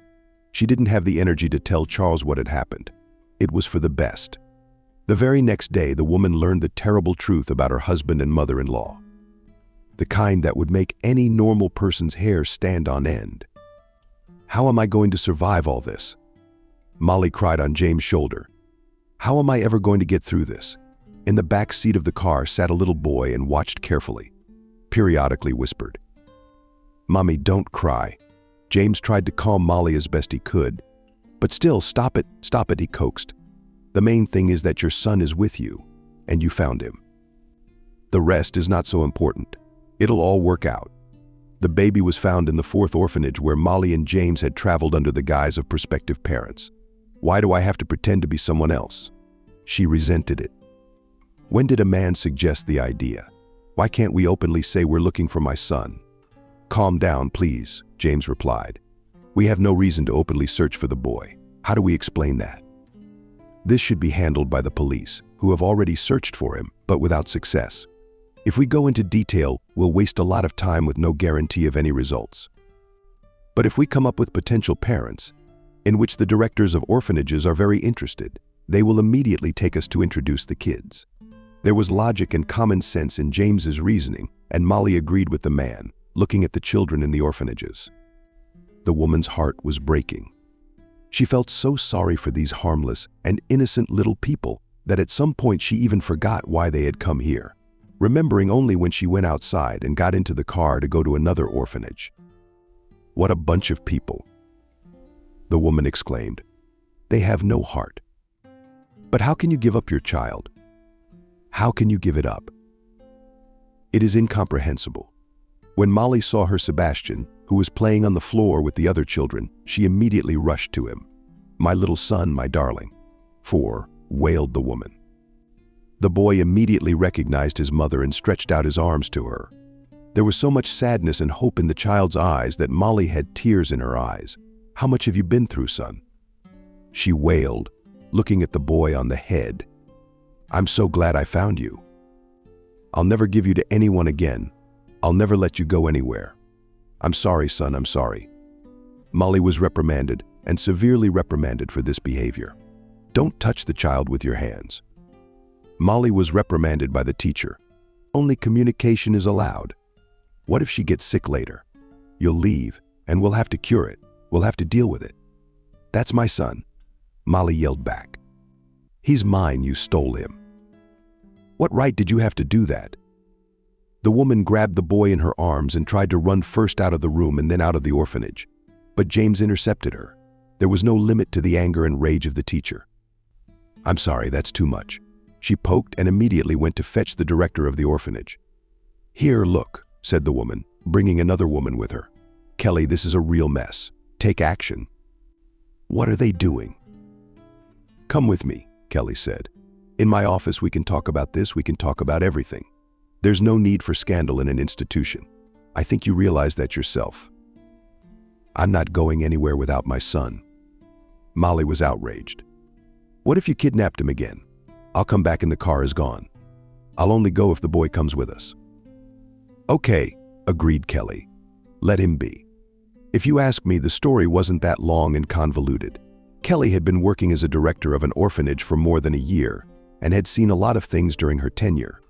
Like many other orphanage directors, bribes, Kelly had never been one to bribe. Who should have known she even had rates? Reissue the paperwork on a predatory child from out of town, attaching a child to a not-so-good family that originally had certain not-so-good goals for the money. Kelly had no boundaries in her head. Orphans are like cattle. She always said, what can you take from them? And how else can you buy the unbearable labor of caregivers who have to work for pennies a day? She always shared the money. The teachers have never been happy. Why shouldn't they be happy? At least they get a raise. What the principal does is none of their business. It's the boss's business. So the woman didn't think much about it. The documents, of course, there were no, and the man clearly gave the principal to understand we'll have to make new ones. And even better, if the boy will be transferred to some other city in the middle of nowhere, where no one will ever be able to find him. It would be the most ideal option.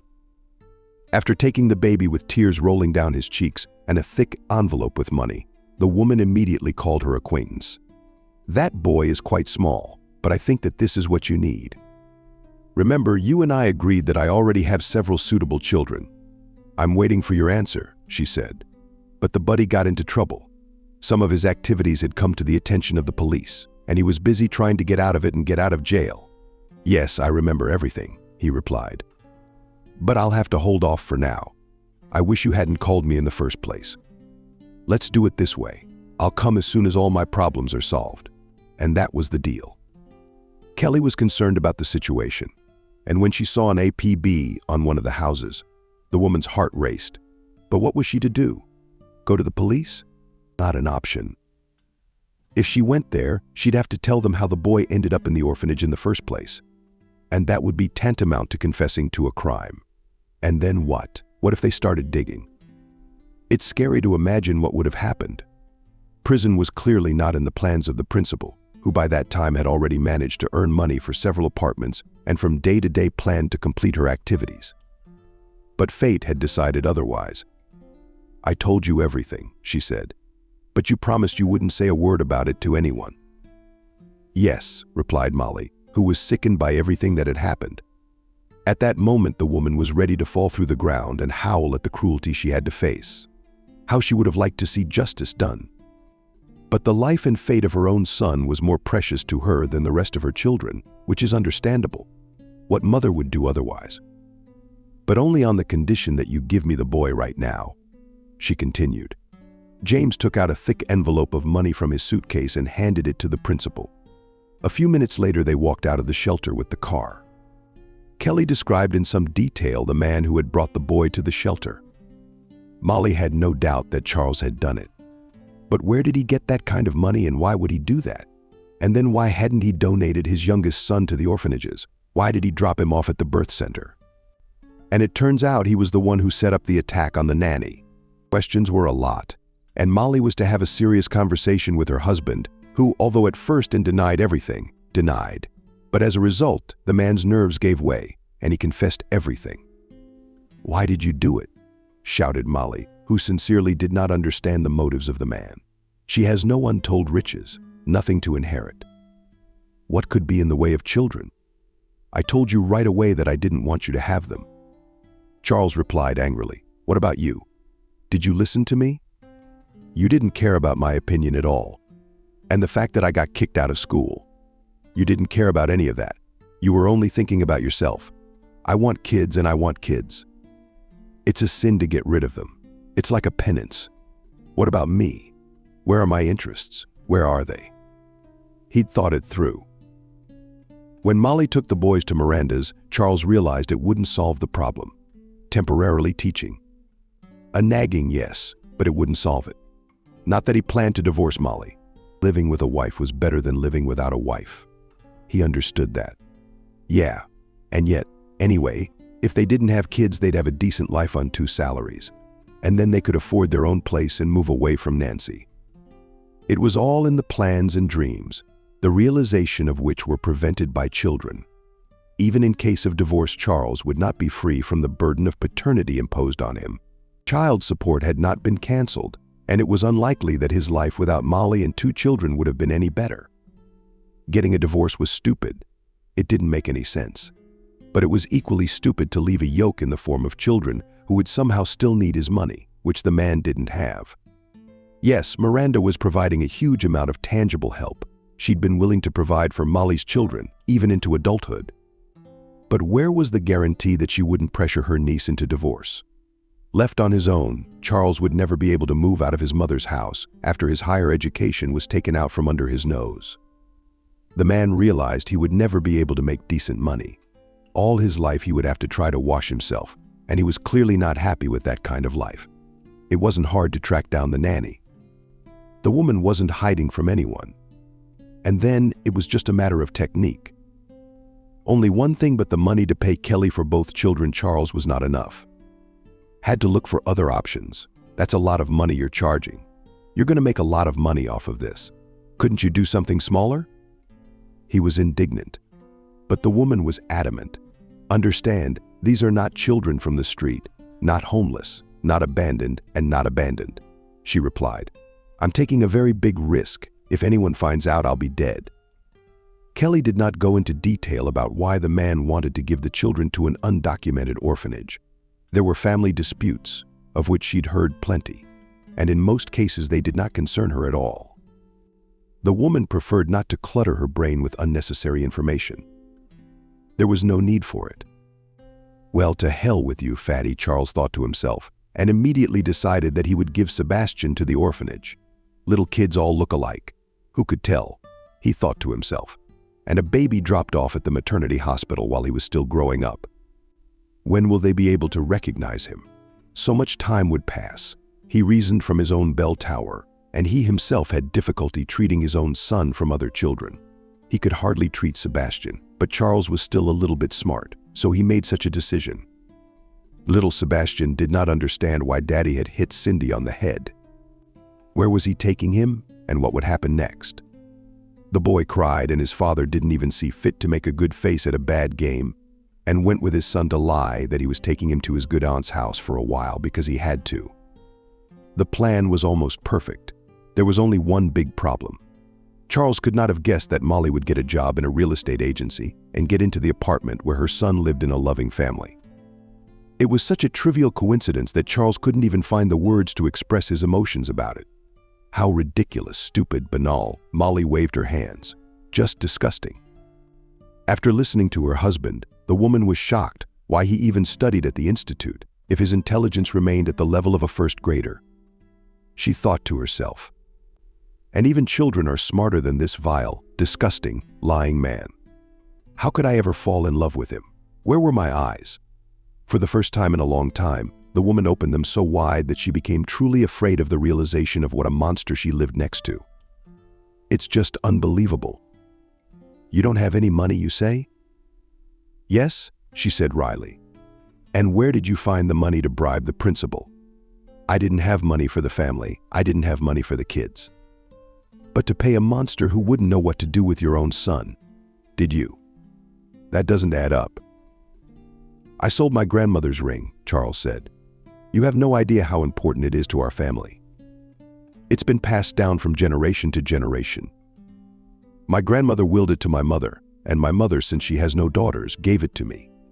At that moment, an enraged Nancy, who had been eavesdropping on the couple's conversation outside the door, flew into the room. Liar, she exclaimed. I didn't give you anything. You stole it from me. Oh shit. I wondered where the ring had disappeared from. I searched everywhere. I couldn't find a place. But it turns out that's what it is. You bastard. Well, I'm going to give you a hard time. Nancy, who was insanely proud of being the last woman in her family, kept the ring with care and planned to take it to her grave with her. With fists, she pounced on her son. She had never been so angry in her life. Charles, who had not expected such a serious outburst of anger from his mother, was taken aback and did not even have time to sag when his mother took a swing at him. Yes, Molly thought to herself. Crazy family. They're worth a lot to each other. I can't believe I didn't see that. Molly quietly walked out of the apartment and closed the door behind her. Mother and son continued to berate each other, and they did it so loudly that their screams could be heard even in the stairwell. Molly quickly went downstairs, where James was waiting for her. "Shall we go?" he asked. "Where do you want me to take you?" "Stupa, where are your things?" "Just in the car." Molly remembered that she had come not only to talk to her husband, but also to pick up her things. When her mother-in-law ran into the room and started scandalizing her son, she had completely forgotten about it. Yes, and how would she be going to this madhouse? Better to check in later while listening to Molly. James laughed. The man was having so much fun that he couldn't stop. "What's wrong with you?" she asked. "Is everything all right?" "Yeah, I'm fine, he replied. "I'm just thinking how fucked up they are." There's no words. You'd have to be so stupid to do something like that. To tell you the truth, it's a shame to hold them accountable. Sebastian will grow out of his negligent father. He won't even remember. And Charles and Nancy punished themselves. She by raising such a gift son, and he by all his worthless life. James Oney's words were devoid of common sense. On the contrary, he was right. So what does it matter to Molly if Charles goes to prison? How would that change her life? It doesn't. It's not going to bring back her son, who's going to grow up in an alien family. She was a kind and forgiving person by nature. Revenge would give her no pleasure whatsoever, so there was no point in it. Miranda agreed with her niece and James, formalizing the divorce. And as quickly as possible, she said, "We don't need any elements from this monster. Let them choke on it. And live the rest of his life alone with his rotten nature. That's his problem. They don't have to concern us." The aunt was glad that Molly had finally opened her eyes and stopped having illusions about her husband. Miranda believed it would happen someday, and now the moment had come.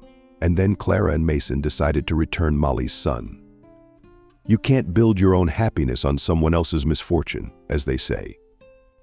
And as soon as they made that hard decision, a miracle happened. A couple weeks later, she found out she was pregnant. It was impossible to believe after so many years of agony. Molly was also very happy for the couple and was immensely grateful to them for saving her baby. "I think it makes sense for us to move to another city," James suggested some time after he proposed to Molly. "Why would it make sense?" asked Molly, who was quite surprised by the proposal. "I've been offered a job at another agency for a long time," James replied. "I wouldn't mind accepting, because I've gotten bored here for so many years. But we're not moving for good. After all, I have so many clients here, so many connections. They won't work with anyone but me. I'll be there, but you'll be there too, if you want to, of course." Molly's career was just beginning, so she had her doubts about it. It turned out that she had never made a huge amount of progress. She didn't want to give up, but James was very dear to her. After all, they were future husband and wife, and it was strange enough to live in different cities. Anticipating the worries of the woman she loved, James settled down better than Molly could even imagine. "I talked to my future boss," he said 2 weeks later. "And he promised me he'd get you a job in the new construction department. It's an interesting job. You'll be in business, you'll be in money. Prospects are great. Will you go on business trips with me?" New buildings are being built everywhere. Molly was overjoyed. There was nothing to think about. She agreed to the move and hoped for a quick divorce from Charles, who by then had had a final falling out with her mother. Nancy insisted on exchanging the apartment. Charles was strongly against it, but could not do anything about it. Living with his mother under the same roof was becoming more and more unbearable every day. Nancy could never forgive her son for stealing and selling the ring.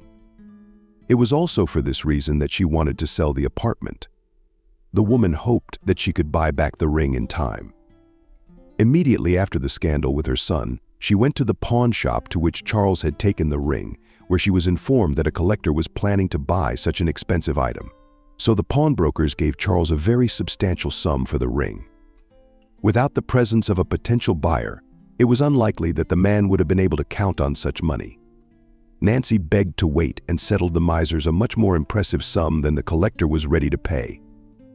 The woman realized that after the redemption of the ring, she would at best have enough money for a small one-room without repair and in a very old house. But Nancy didn't care at all. The ring meant so much more to the woman. She was able to realize her plans after all. Charles had to move into a modest apartment and start living on his own. Some ring was more valuable than his own son, he muttered when his mother refused to talk to him. She could only forgive her lover anything. In addition, Charles had to work steadily, which was not easy for him. All the same, he was used to living on a full service, and significant income from him is not so that required. Since the move, his life began to develop differently, which he did not like very much. But there was nothing left but to accept the situation in which he found himself. He had no remorse for his actions and was only afraid that sooner or later they would come for him, and he would have to spend a significant part of his life behind bars. But this did not happen. Already after the divorce and the move, James and Molly saw on TVA report on the arrest of Kelly. No matter how hard the woman tried to hide her activities for so many years, she revealed herself at the most unexpected moment. It happened so trivially stupid that she was confused by the ridiculousness of the situation she found herself in. One of the babies, which the tyrant husband surrendered to the orphanage, hiding it from his wife, was tracked down by his grandmother. Relationships in her daughter's family were complicated from the beginning. "I told you not to marry that monster," the grandmother said. But it was too late. When she wanted to leave her husband, he drove her to the asylum, inviting doctors to put her in the hospital, and decided to get rid of her son. As in many such cases, Kelly found herself ready to come to the rescue. But the grandmother did not give up, despite pressure and threats from her daughter's powerful husband. She continued to look for her grandson, realizing that from the police real help she is unlikely to wait, and such cases can last for years. A woman asked for help from an old friend with whom she had not been in touch for many years. The man went the same way as in his time. Molly with James asked his daughter-in-law's son to drive around orphanages under the pretext of adopting a child. The baby was difficult to recognize, was helped by a birthmark on the arm, which was told by the grandmother. She did not keep silent. Wrote a report to the police about the kidnapping of the boy, and as a result of the investigation. In the investigation, all of Kelly's dark deeds came to the surface. No matter how hard the principal tried to pay off, the case had gotten so much publicity that it was impossible. What a bastard she is, isn't she? Molly exclaimed after watching the report. It is necessary to be such a thing. No shame, no conscience. She organized a whole conveyor belt. It's scary to imagine what will happen when they start digging and find out where she sent the stolen and ransomed children. And most importantly, it's not clear why she was doing it. Orphaned foundlings, okay, but why was she helping? So much for the money. And Charles took a lot of money from her for no reason at all. There had to be some logic to what she was doing. There was. But Molly wasn't even aware of it. Kelly was once a child sold out like that. Her parents were lowlifes. They'd sold her through some black market ad. The woman remembered the horror of what the bastards had done to her. They took her to an orphanage where they had connections with the principal, paying her an impressive sum for her silence. There they left more. They had no interest in her. Fortunately, the principal didn't make money off of everything and feared being caught, so she never sold the children herself. Kelly lived in the orphanage until she came of age, and when she grew up, she enrolled in a pedagogical school so that she could work in the orphanage in the future. I didn't live as a human being, and they won't, she reasoned. How are they better than me? No better. She told this terrible truth in court. Why did she do it, knowing that such a revelation would significantly increase her sentence? The answer to that question was only in her head. She was just tired of everything, and of the place, and of life, and of hatred, and of herself. Okay, Molly, that's not for us to think about, James said. We have ourselves to think about, and stop grinding all this stuff out. You're just stressing yourself out, and you can't. They were expecting a daughter. And the girl was born on the day of the last court hearing of the high-profile case, which lasted so long that Charles could not find a place. How he was afraid that among the many associated with Kelly defendants in the case will sound and his name. But despite his fears, he remained in the shadows. Molly never filed a police report against him because she didn't see the point. She got her children back and was happy with James. Charles' immoral act remained on his conscience, and he lived with it quite peacefully. Convinced after the verdict in the case that his life and freedom were not threatened by anything but life. A summer with no family and no children, so just a miserable existence.